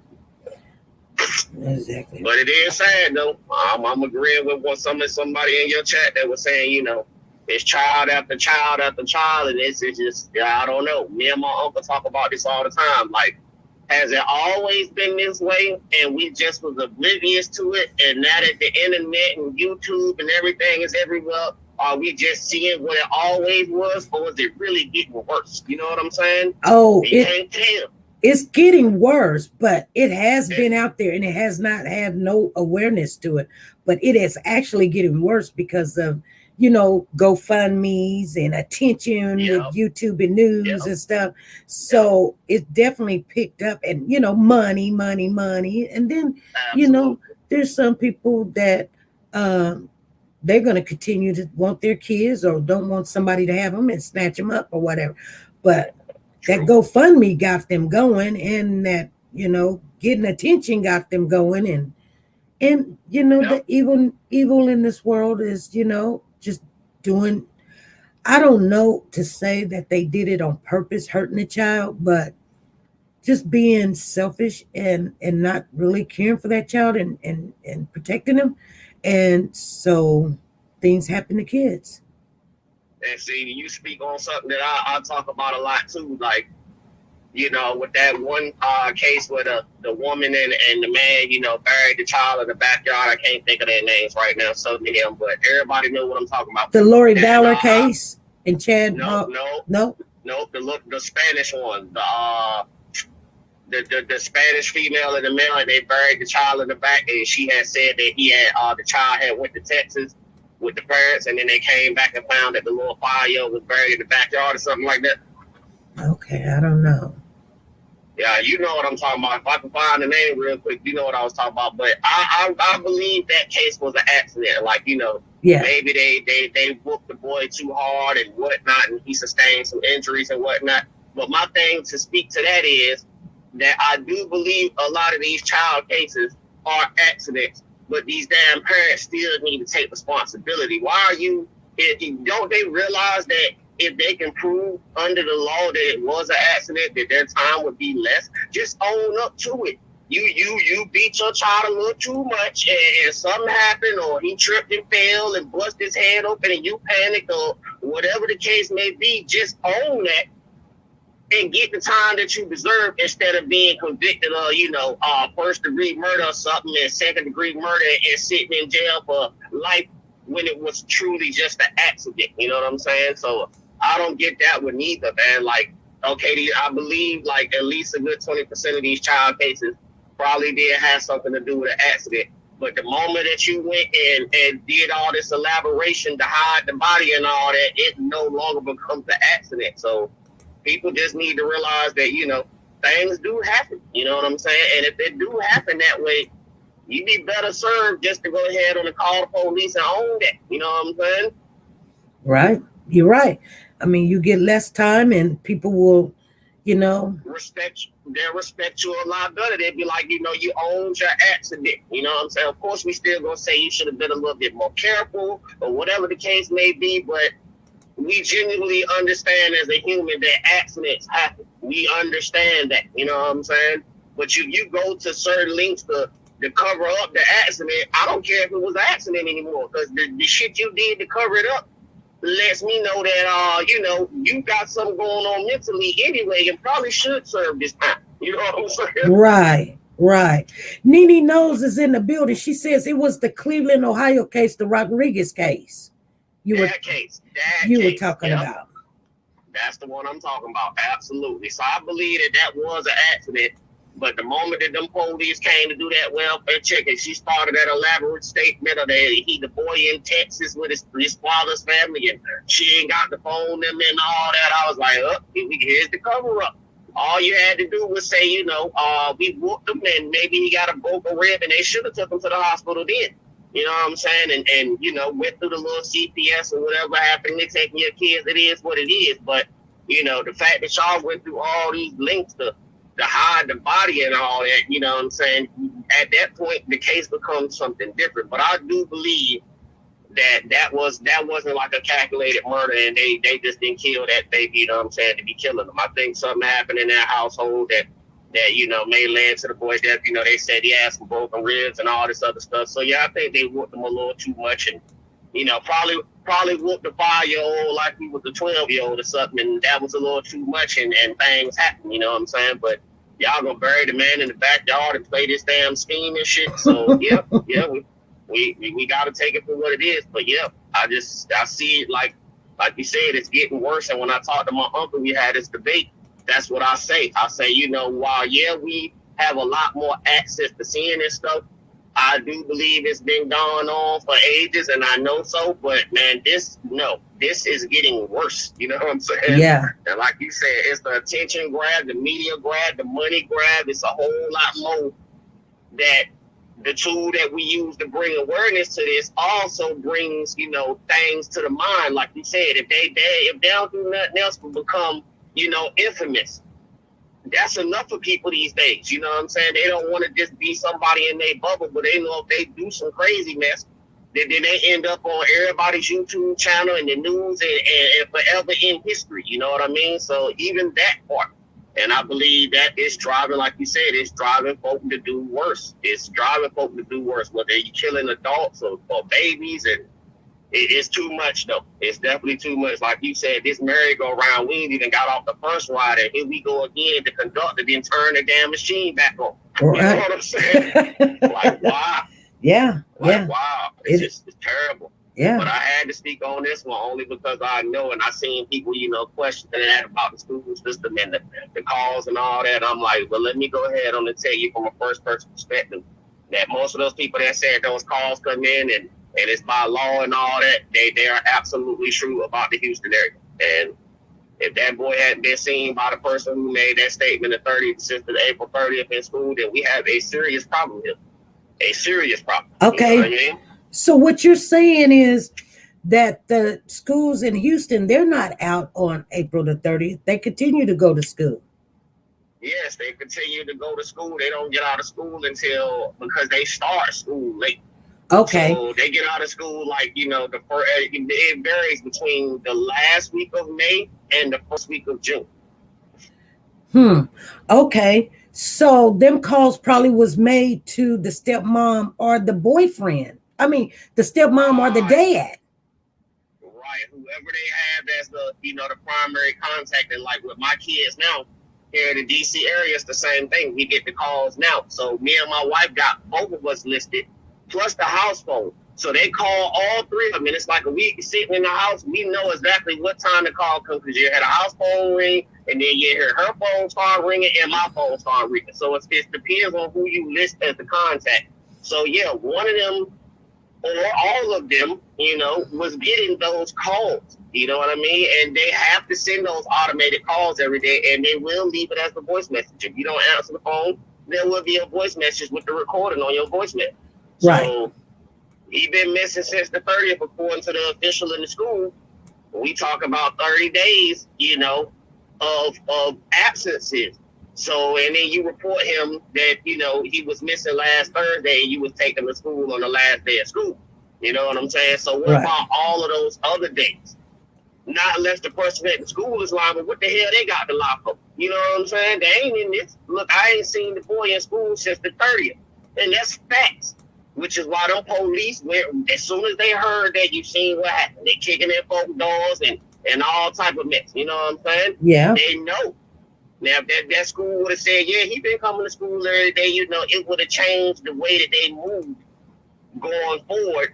And then they would have treated it as, okay, he been missing for a couple of days here. You know what I'm saying? But no, off the rip, that officer said as soon as he heard that child hadn't been seen in school since the 30th, he knew right then that we not talk about last week no more. We talk about anywhere in between the 30th and them. You know what I'm saying? Yeah.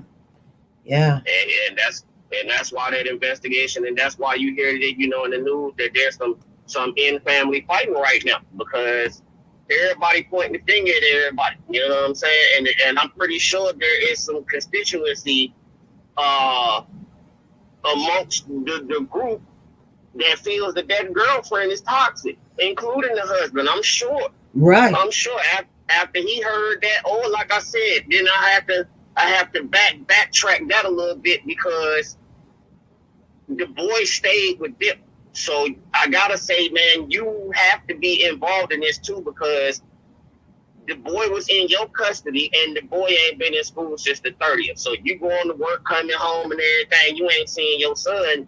Not unless, and here I go playing devil's advocate again, not unless when he leaves work, the boy's still, getting ready for school and whatnot, which is the case in my household. You know what I'm saying? So I don't see where my kids leave. So if the girlfriend is telling him every day, yeah, I took the boy to school or whatnot, then he may be oblivious to that situation. And but even then, there bears the different fact that when you get home in the afternoons and night, and maybe you get home when the boy is asleep, I mean, you don't go in the bedroom and kiss your boy on the head, even though you don't want to wake him or something like that. You know what I'm saying? So I have to look at it like that. Like, since the 30th, nobody outside of the family seen him.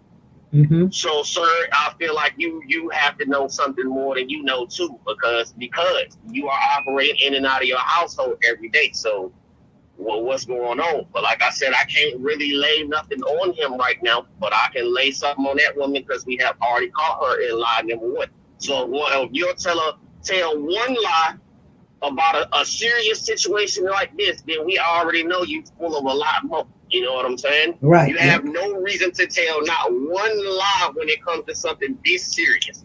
Exactly. Your child is missing. You don't have room to tell not one lie. But if we catch you in one lie, of course you suspect number one. Exactly. You know yes. of course. Yes. Because there's no room for it. Right now, this is serious. A child is missing. Or serious. this doesn't happen. Okay, we don't care about you had an affair with the neighbor across the street. We don't care what you smoked weed last week.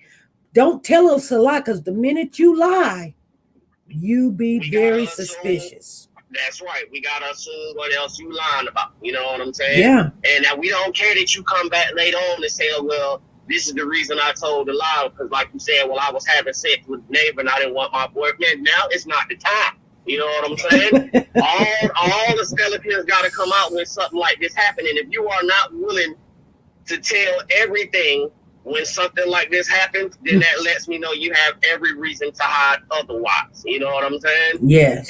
And that's how the police think. They're like, we don't care that you was doing this and that, doing what you wasn't supposed to do.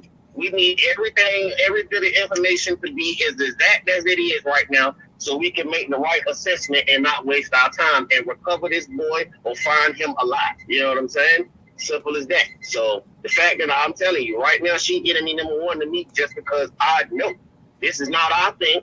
This is not our this, that. No, lady, I know. I was there for 7 years, and what you just said is a damn lie. You know what I'm saying? Yeah. So what else is you lying about? I'm have to lead the bleed, and so what else is you lying about now? I'm sorry. Right. You know what I'm saying? Yeah. You're right. You're right.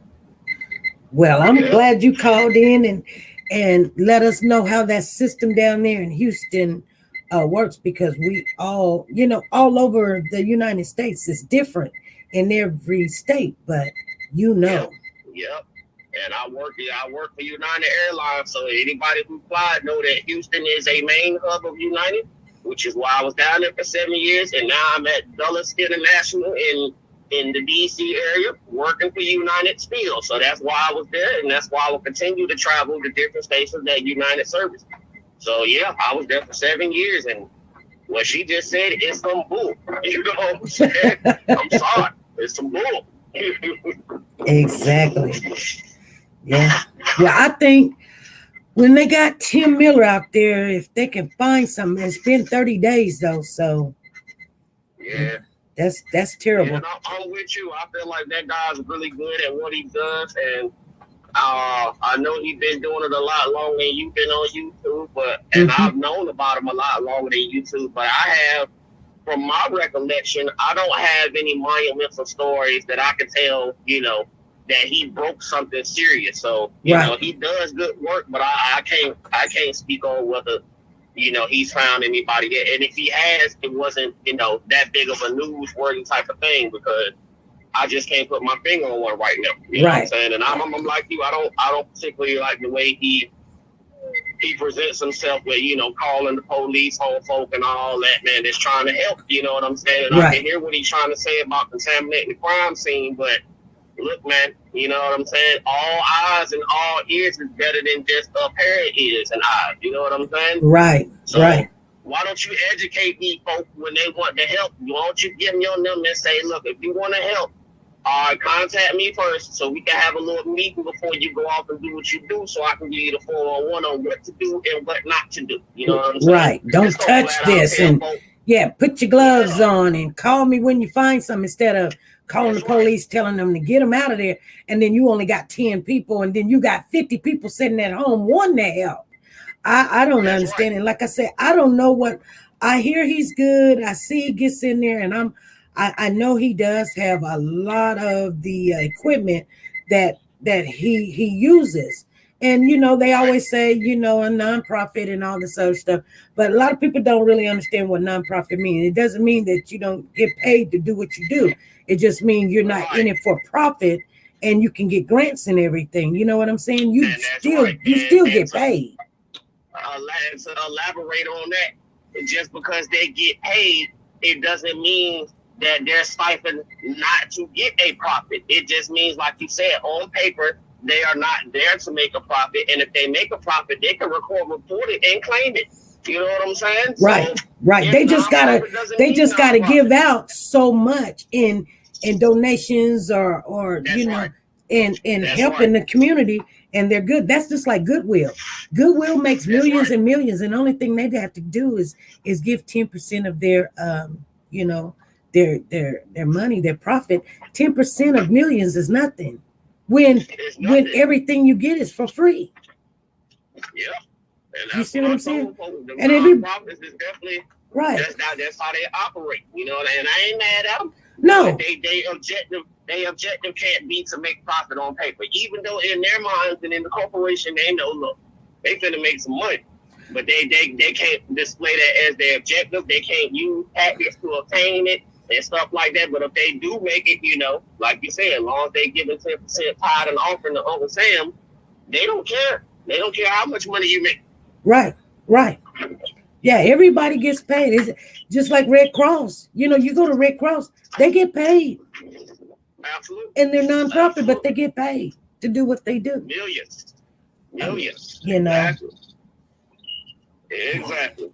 But yeah, I think he's a good guy. I think he just needs to ease up his ways a little bit and take the help that he can. You know what I'm saying? Yeah. I know them folks that he got working for him, you know, they like to have a little break every now and then, a little vacation or whatnot. So when they take off, look, you got some manpower that want to fill in, let them help.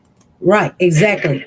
That's what I didn't understand on the Malia Davis case. You know, he was really angry about the Malia Davis case and the Malia Bass case.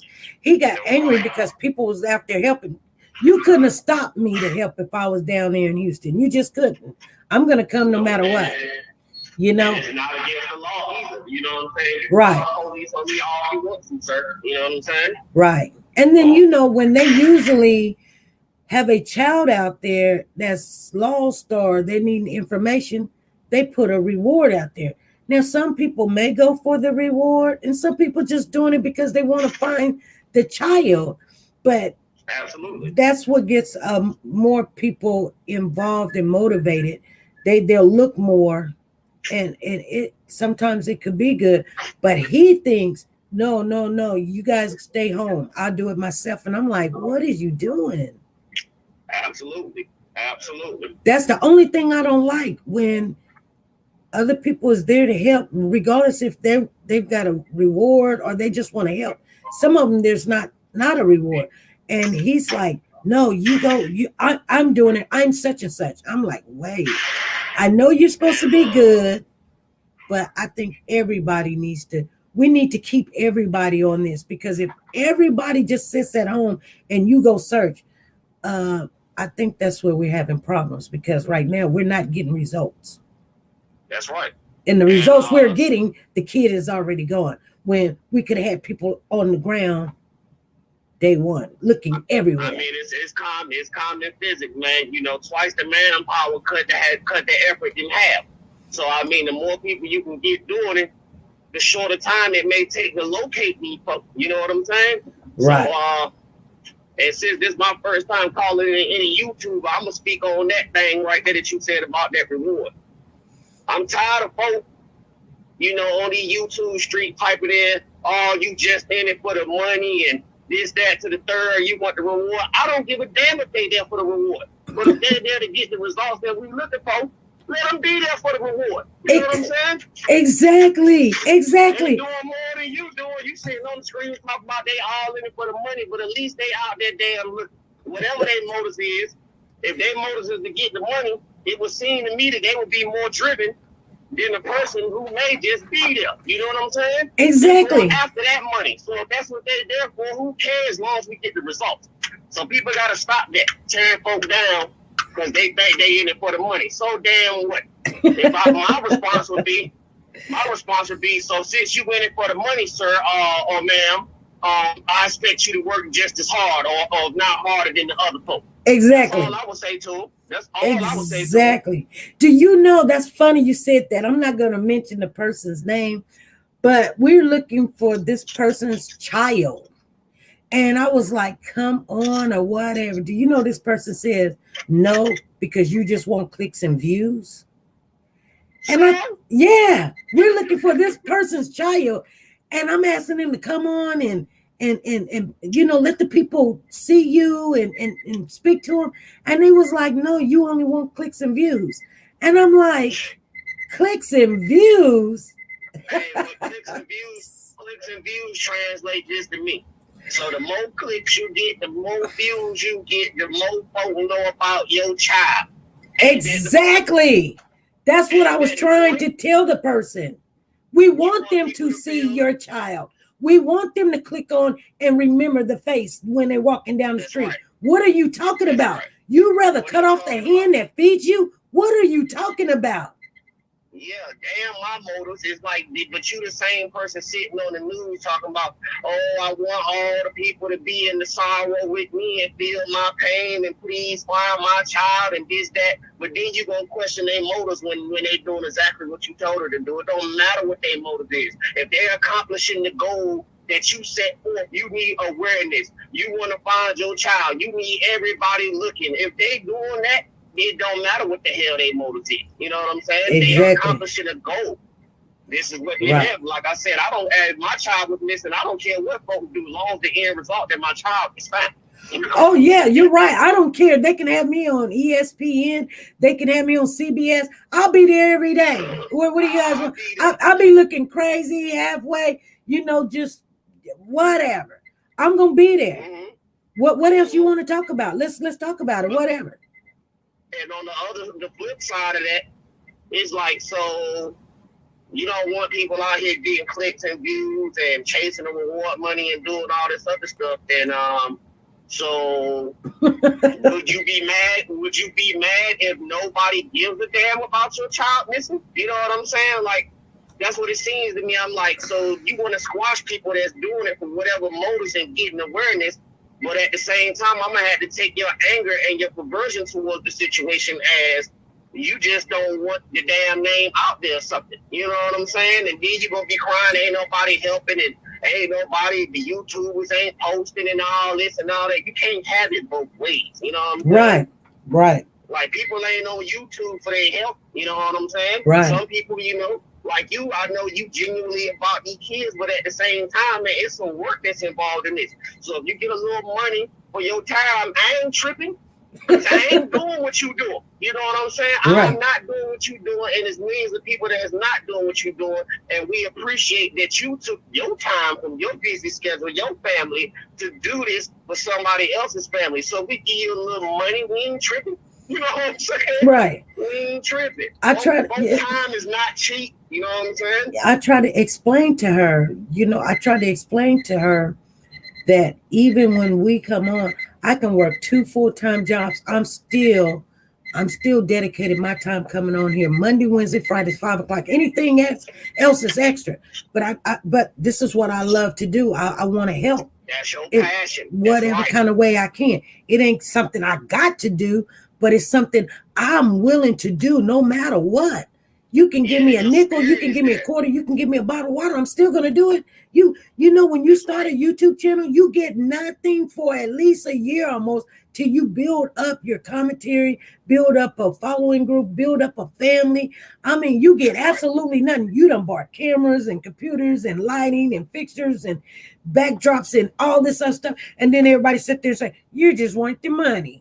I mean, well, look, I'll turn around and say to them, you show me one person on this planet that ain't after money. I'm sorry. Our Stone Age ancestors is the one who picked up a damn rock to trade for some damn crop. So we all have to get money. So what is this thing? You in it for the money? You damn right. You ain't gonna show me one person on this planet that don't chase money for whatever reason, how they gotta get it, how they get it. It don't matter. But right. The point, what matter is your baby or your situation or your loved one and your family is on blast. Okay? That's the most important part of it. Simple as that. So stop cutting folk down talking about they in it for the reward.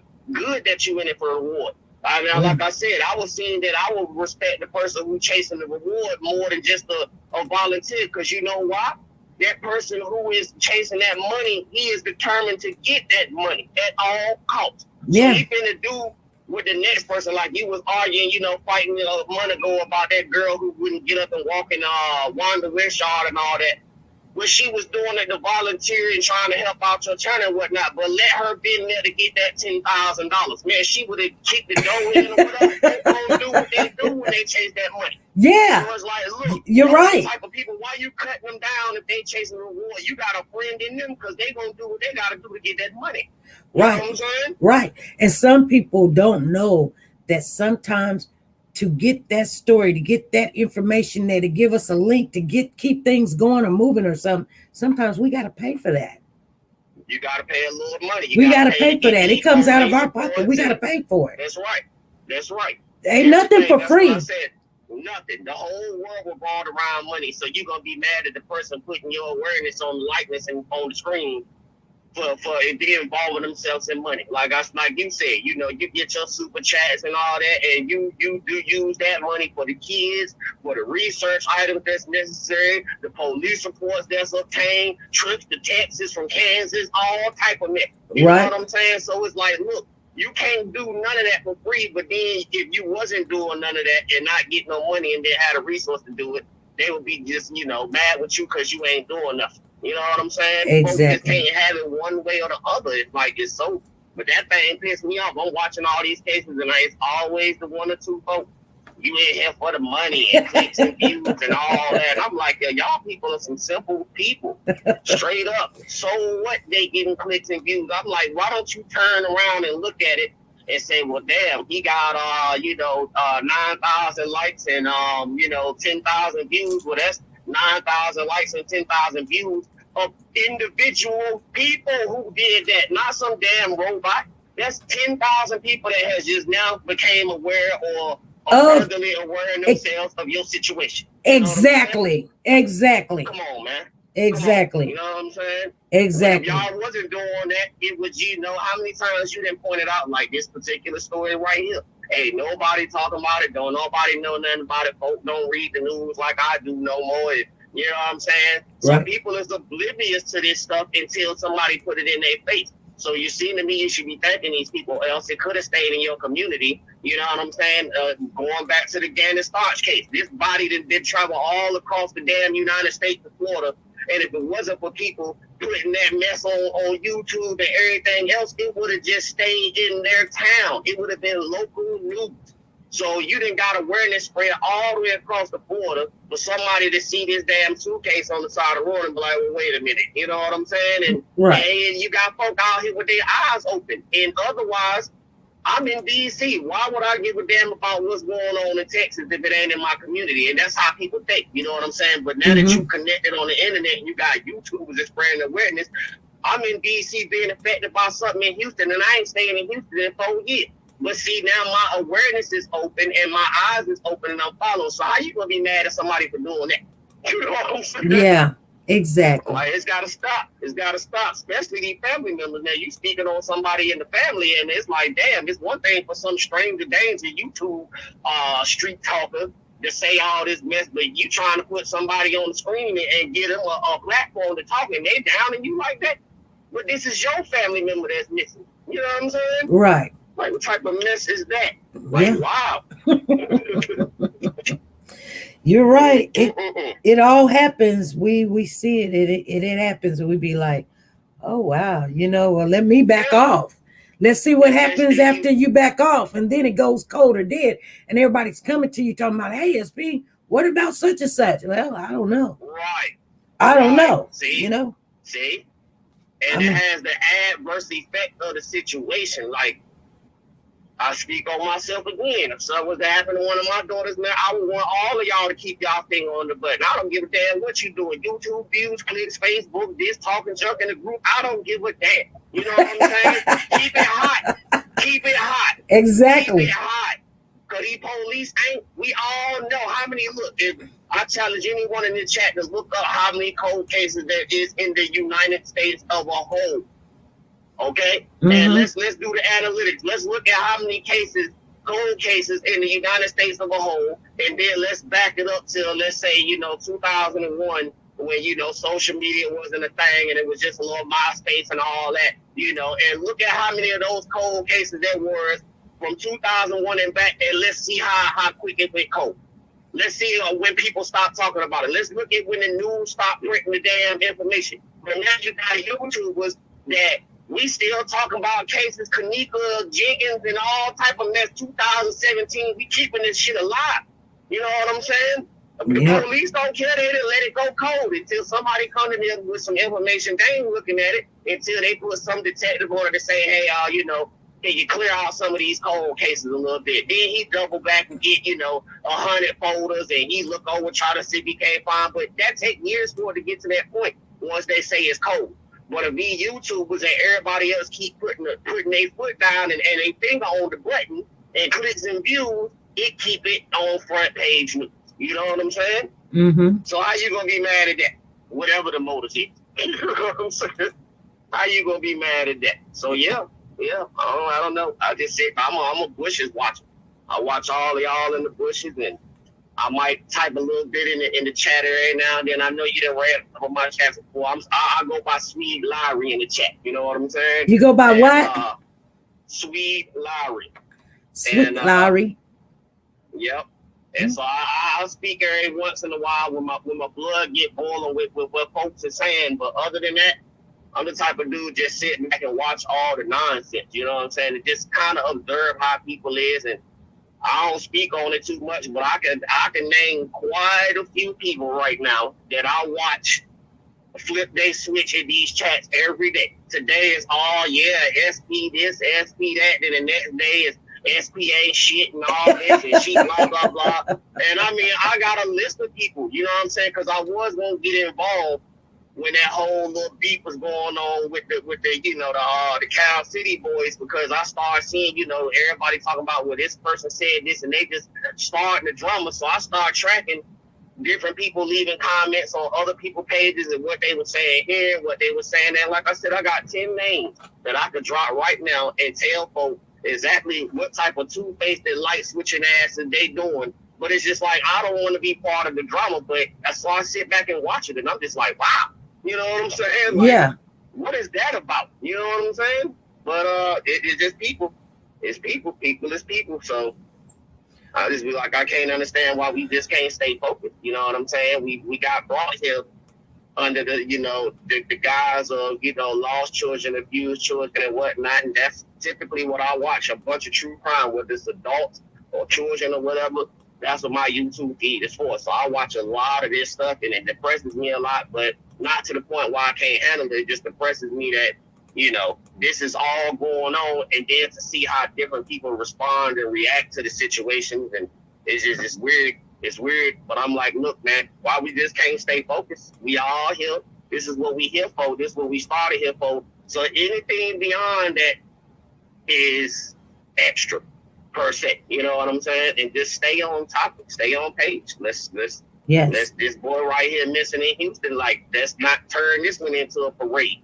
With the Cash Gernon case, that, you know, it didn't take long for that one to turn into a parade. And, it sure didn't.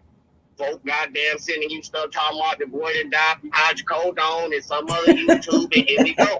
You know what I'm saying? Like, Jesus Christ. You know what I'm saying? Here we go. I'm like, come on, folks, let's just stay focused, man. And if you can't say nothing, you know, to move the situation along, or, you know, state an opinion and leave it just as that, but don't be passing shit around like it's facts. If you can't do that, just don't say nothing. Just sit in the back like I do. Watch, try to get the information, you know what I'm saying, and that's it. But don't, the moment you lift your fingers to spread something that you ain't got a receipt for, man, you done gone left already. All you part of the problem. If the boy don't get no justice, quick as he's supposed to, just look at yourself as part of the problem for starting the rumor mill. You know what I'm saying? So yeah, that's my 2 cents on that. Thank you. There's some people in the chat saying you made their day, caller. You definitely made mine's calling in. You definitely made mine.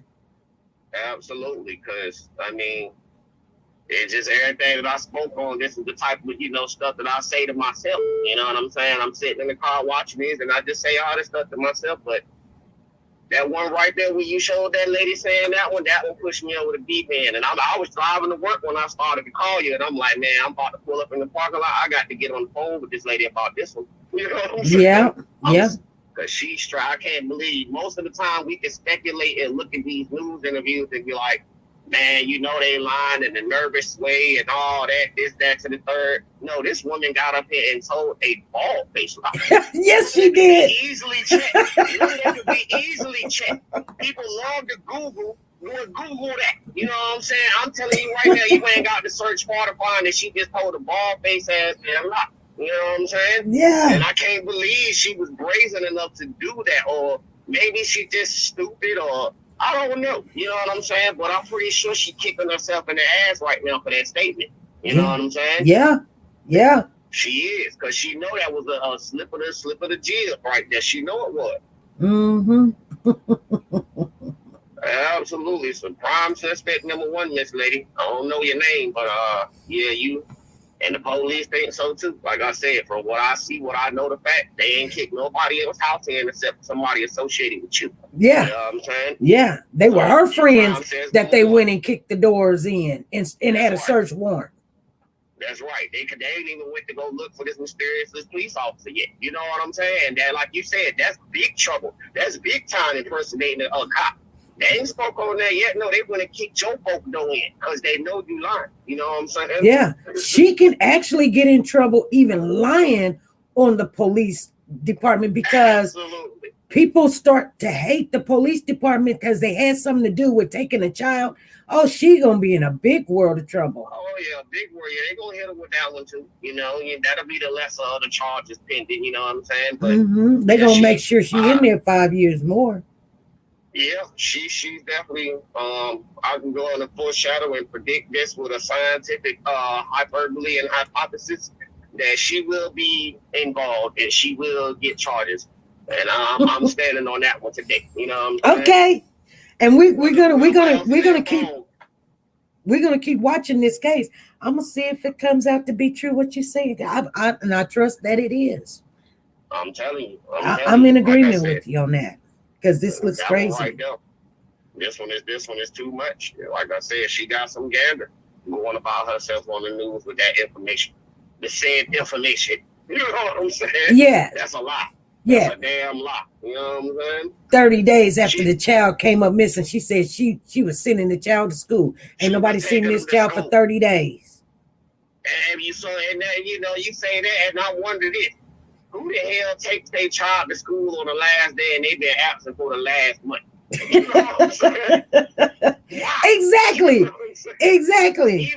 Hey, look, even if it was legitimate, I took the last one off of school. My child don't need the last 30 days to pass her grade, so we took a trip to Italy for the last 30 days. So we got back, with 1 day left of school. I'm not taking my child to school on the last day. What is that going to accomplish? You know what I'm saying? So, yeah, she just all over the place. Man, she is all over the place. Yeah. In front of everybody. Damn, that would have been served us best if she kept that to herself and said that in a police station. But you put that out there for public opinion, they finna eat your ass alive. Just as sure as I ate it alive once I seen it, man. It's so many people across America right now looking at that, eating her ass alive. You know what I'm saying? Mm-hmm. You stupid for that one. Stupid. Exactly. All righty. But I'm gonna let you go, pop that down in the chat here and keep on watching the bottom. I done clocked in to work now, but my job affords me to pretty much watch YouTube all day and fix planes when it's necessary. So I'm gonna be here. All righty, thank you. You have a nice one now, FD. All right, you too. All right, bye. Bye-bye. That was a good conversation. I love when you guys call in and talk to me. And let me know what you're thinking, especially if you're from that area and you know about everything. I just wanted so everyone can see what case we're getting ready to start covering and following. If you come in here late, I will show it again. Huda Ali, I am so sorry. I was trying to get somebody else out the chat and I put you in timeout. I'm so sorry that happened to you, Huda. I didn't mean for that to be you. Okay. Anyway, I do make mistakes, but I know how to correct them really quick. You ain't got to call me and say what I did. I already just told you I'm sorry. You guys, let's look at it one more time. I want it to be fresh on your minds. And we got 10 minutes, and then we're going to get out of here. Somebody's calling. You guys going to have to hold on. I want to see this one more time. Hold on. Police are hearing several different stories from different family members. They're trying to figure out who's credible and who is not. Right now, they are impounding vehicles from here at the scene in southeast Houston. And the big headline tonight was that the last time someone outside of the family saw 6-year-old Samuel Olson was at his school, Holbrook Elementary and Cy-Fair ISD, and that was April 30th. We're all trying to bring Sam home. An emotional grandmother tonight in search of her grandson, Samuel Olson. He just had his birthday Saturday. It should have been the happiest day of his life. The boy just turned 6. He was reported missing last Thursday. Dalton Olson is his father. That is my whole world. And I couldn't imagine if anything happened to him, and I believe that he's still out there. Teresa Balboa is the father's girlfriend. I was going to take Sam to school when his mother showed up with a police officer, or what I was under the impression to be a police officer. And they demanded me to release Sam. But it's a story that Houston Police Executive Assistant Chief Larry Satterwhite says they haven't been able to verify. And in fact, he says Sam may have gone missing weeks ago. All we have are reports. The last time we know for a fact where he was his school, and that was April the 30th. Police say the boy's biological mother and father share custody. One of the last places he reportedly was, this apartment in southeast Houston that belonged to Balboa's friend. Tonight, police executed a search warrant looking for evidence that might lead them to Sam. Earlier, Texas EchoSearch searched fields nearby. Volunteers are distributing flyers. Police are asking the public for any information. Just how does no one know where 6-year-old is? It's a good question. I don't have an answer for you, but we're going to find out.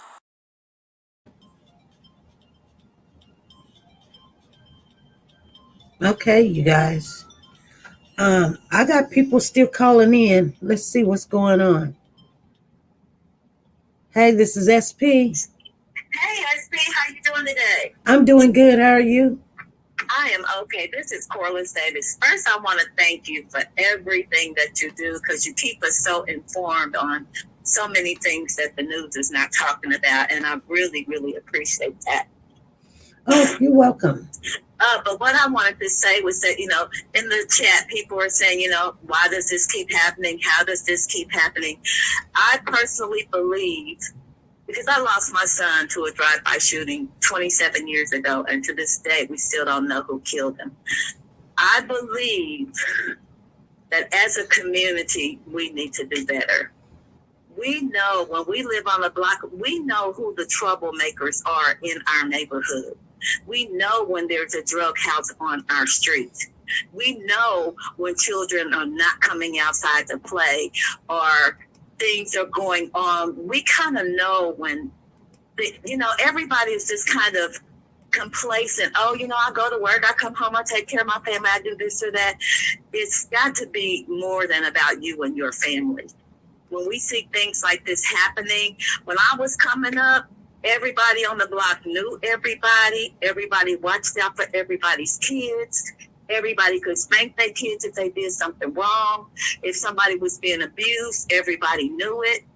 Like, we have gotten so complacent in our communities that we'll live on a block and won't know nobody on the block. Right. And be okay with that. That's not okay. Right. That is not okay. You could be living down the street from a serial killer or a child molester, and you're sending your children out to play because you don't know your neighbors.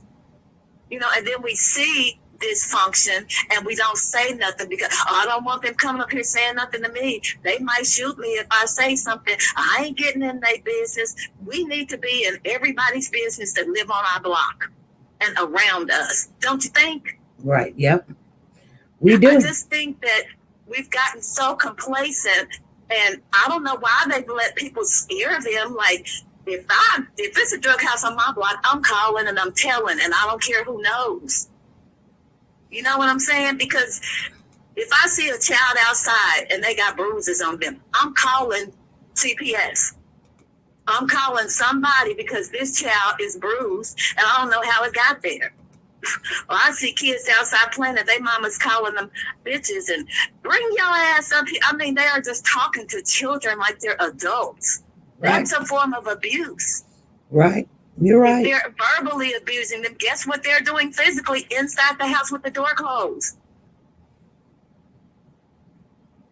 We're just seeing so much and we're complacent and we're allowing it. Oh, I'm not getting in their business. We need to get out of that. We need to get prayed up. We need to get covered with the blood of Jesus. And we need to go out here and be at bat for our children. Have to. And then some people have family members that they know are not right. And they see them drinking and drugging and getting high all the time. They'll go over their house and see their kids not happy and leave and won't say nothing.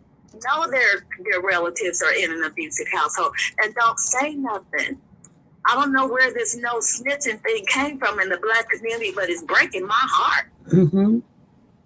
It's breaking my heart that we care more about snitching on somebody and we scared of people we don't even know, but we can watch children get beat and talk to like, when I was coming up, my parents didn't cuss at me. Whenever I heard cussing, it was because somebody out on the street was fighting. And now these kids here cussing in their house, they get cussed at like grown-ups. I put cussing with somebody that I don't like or somebody that I'm mad at. Right. If you're cussing at your kids constantly on a daily basis, calling them out their name, talking about them like dogs, they are angry. They're going to go to school and bully somebody else because you're bullying them. Right. We just have to get back to everything starts in the home. If your house is dysfunctional, guess what? Your child is. And they're going to go out into the community. They're going to take that dysfunction to the community. Exactly. And I'm so sick and tired of it. When my son got killed 27 years ago, I started working in the community, trying to make a difference. But I saw the politicians in the city. If you don't know the right people, we're not trying to hear you because you don't have a certain status. And, you live here or you live there. And you're not a person with authority and you're not a person with some kind of status. It's stupid, the things that are going on in our community. I don't know what's going on in nobody else's community. But in my community, it's a lot of, it ain't what you know, it's who you know. I have seen them take my ideas and act like they did it because I'm not big enough and I don't have a certain status. I just let them do it. I just say, if it's going to help somebody, you take my idea because I'm tired of our children dying. Right. I am too. And we just really have to put it out there that it starts at home. The Bible even says, train up a child in the way they go, and when they get older, they won't depart from it. We're not instilling love in our children. Our homes are not loving. You got parents that are married that don't even like each other, that sleep in different rooms and ain't talking to each other. What is that telling your child? Right. That's not love. We've got to get back to love, and it starts in our homes. And when we see dysfunction, we need to start calling it out and stop being afraid. If God tells me to go to somebody's house and say something, I know God is going with me. He ain't going to send me somewhere where I'm going to get killed unless it's my time to go. And if it's my time to go and God say it's your time, okay, bye, see y'all up in heaven. But if I see something, I'm telling, and I don't care who knows that I told, and the Black community needs to get that out of their system. This no snitching business. It's costing us our future. It's getting our children killed. Just like that Monica house code. Everybody on that block knew that house wasn't right. It was a trap house, supposedly. Yeah. I take that back. Supposedly. Yeah. I'm not going to let a trap house be on my block. Yeah. I'm not going to do it. I'll let the block know I told. I don't care. Because if this is a trap house, guess what? Something's going to happen on my block and it ain't going to be nice. Yeah. Kids are always in danger. Somebody, you never know what's going on. And then they're fighting with this person, that person, your kids out playing. Now you got a problem. Okay, or they got a problem with somebody and somebody come to the block to shoot up your house because we know your house is a trap house and our children are outside playing and one of our children get killed. Right. Or get your house mixed up with their house and come to your house. Right. Yeah. Or they'll come on the block and mistake the wrong house. I've known wrong houses to get kicked in because they thought they were drug houses, but at least you're kicking in something. At least somebody knows something's going on this block. I'm tired of us sitting back and knowing things are going on and not doing anything about it. Then we wonder what's wrong with our children. They don't see us stepping up. Exactly, we don't. When we start stepping up, then our children will know, oh, we can't go on that block because everybody over there, they're going to tell on me. Yeah. Nobody in the world, I live in Casey Mo. I don't know no block that people would say, they don't know blocks that they're going like that because people don't even know each other on the block and everybody know that. We need to start knowing who our neighbors are. And we need to have neighborhood watch groups. We're in our neighborhood. The police can't be everywhere, but we can.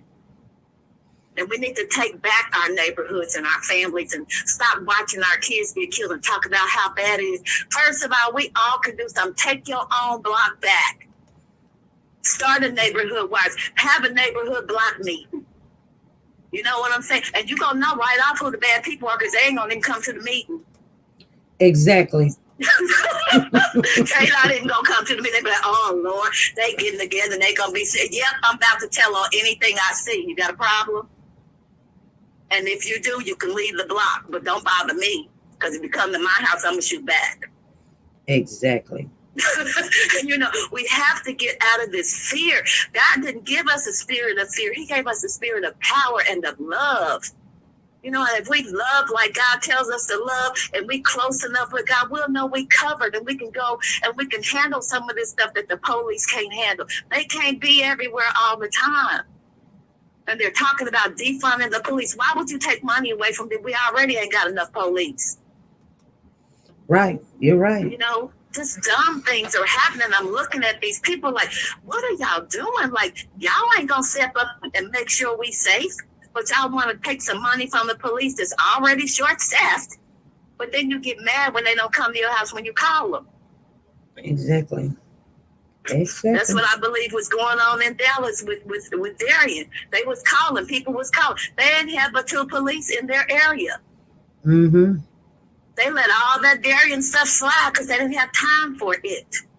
But if all those neighbors were getting together as a community and complaining and saying something and calling the governor and calling the mayor, they should have done more. And if they were actually a community, that never would have happened. Right. You're right. It never would have happened. But all of those people sat around there and saw what was going on, saw that boy had a mental problem. Nobody, I mean, I don't know. I just think that all could have been avoided if there was a village. It takes a village to raise a child, and there are no more villages, and that is sad. That's just so very sad. But I ain't going to take up a lot of time because I could talk about this forever because I'm a community activist and I work with women and people in domestic violence and stuff. And I see so much dysfunction. It's so, so sad. These boyfriends are getting put ahead of the children. You know, it's so much going on, but nobody's doing anything. The Bible says the older women should teach the young women. I don't see that happening. Right. I don't see us seeing a young girl with 2 or 3 kids that's having some issues, trying to help her out. Right.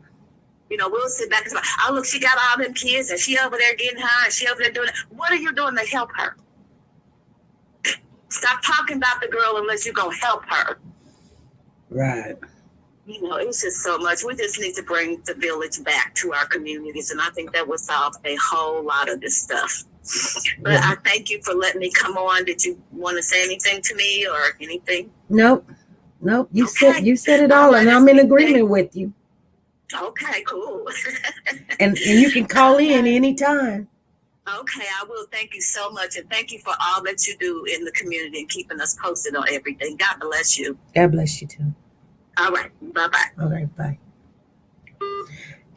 Hey, you guys, I am going to get off of here, and I got some phone calls to make.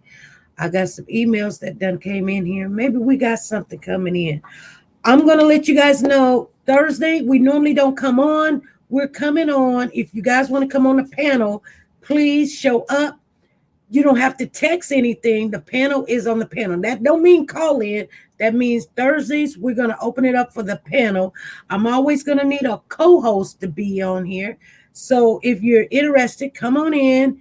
jump on the panel. I open it up around about maybe, I think it might be 5 o'clock. If we don't show up, that means I'm traveling and I'm traveling fast. But I would like to have at least 10 people on the panel, and you guys can discuss things and read the chat and get involved. This is why we call it the the conversation room. Talk time. That's what Naomi say. Talk time. Yeah, talk time. And if you are, let me share with you what we're going to do. You guys know that on July, sometime in July, I don't know what date it is, but we're going to have Christmas in July, and we got a lot of things given away. We're going to start writing down those names of everybody that's in the chat. Well, not everybody that's in the chat, but as you give $2 or whatever, we haven't got it figured out because we're still working on Hold Your Power. And so right after Hold Your Power is done with on June 11th, we will still be shouting out Hold Your Power, but I won't be under any stress of getting her as much as we can over there because we're trying to grow, allies with a lot of communities around here, but they're all positive. They're not positive. We ain't swinging that way. But anyway, I want you guys to know, starting come June the 11th, so for every $2, your name will go into the drawing. I know that. But when you come up on the panel, starting this Thursday, your name will go into the drawing for a different drawing because it's just for the panel, and we are giving away money on that one. And maybe that'll be an incentive for you guys to come on. It may be $100 and a $50 gift certificate. We're only going to pick out 2 names just for the panel, people that's coming up on the panel and talking.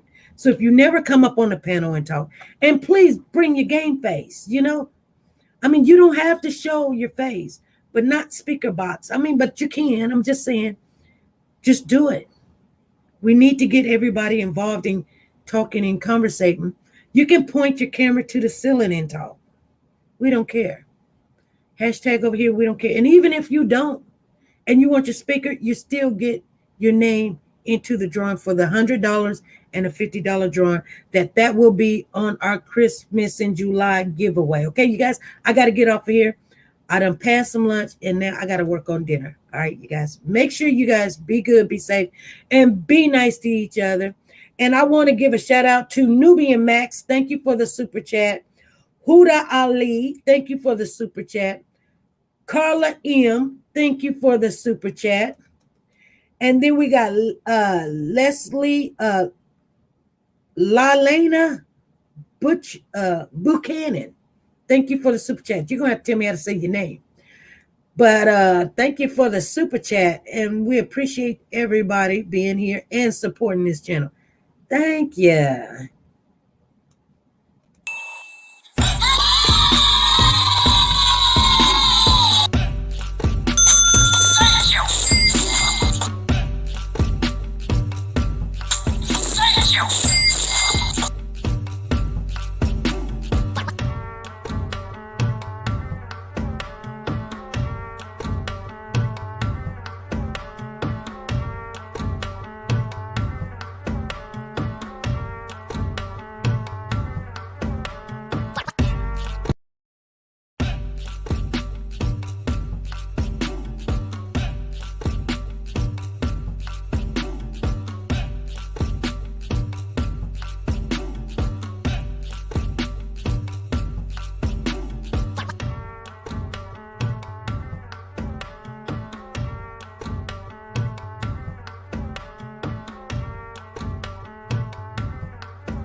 There are moments when you're going to doubt yourself and say, God, why is this happening to me?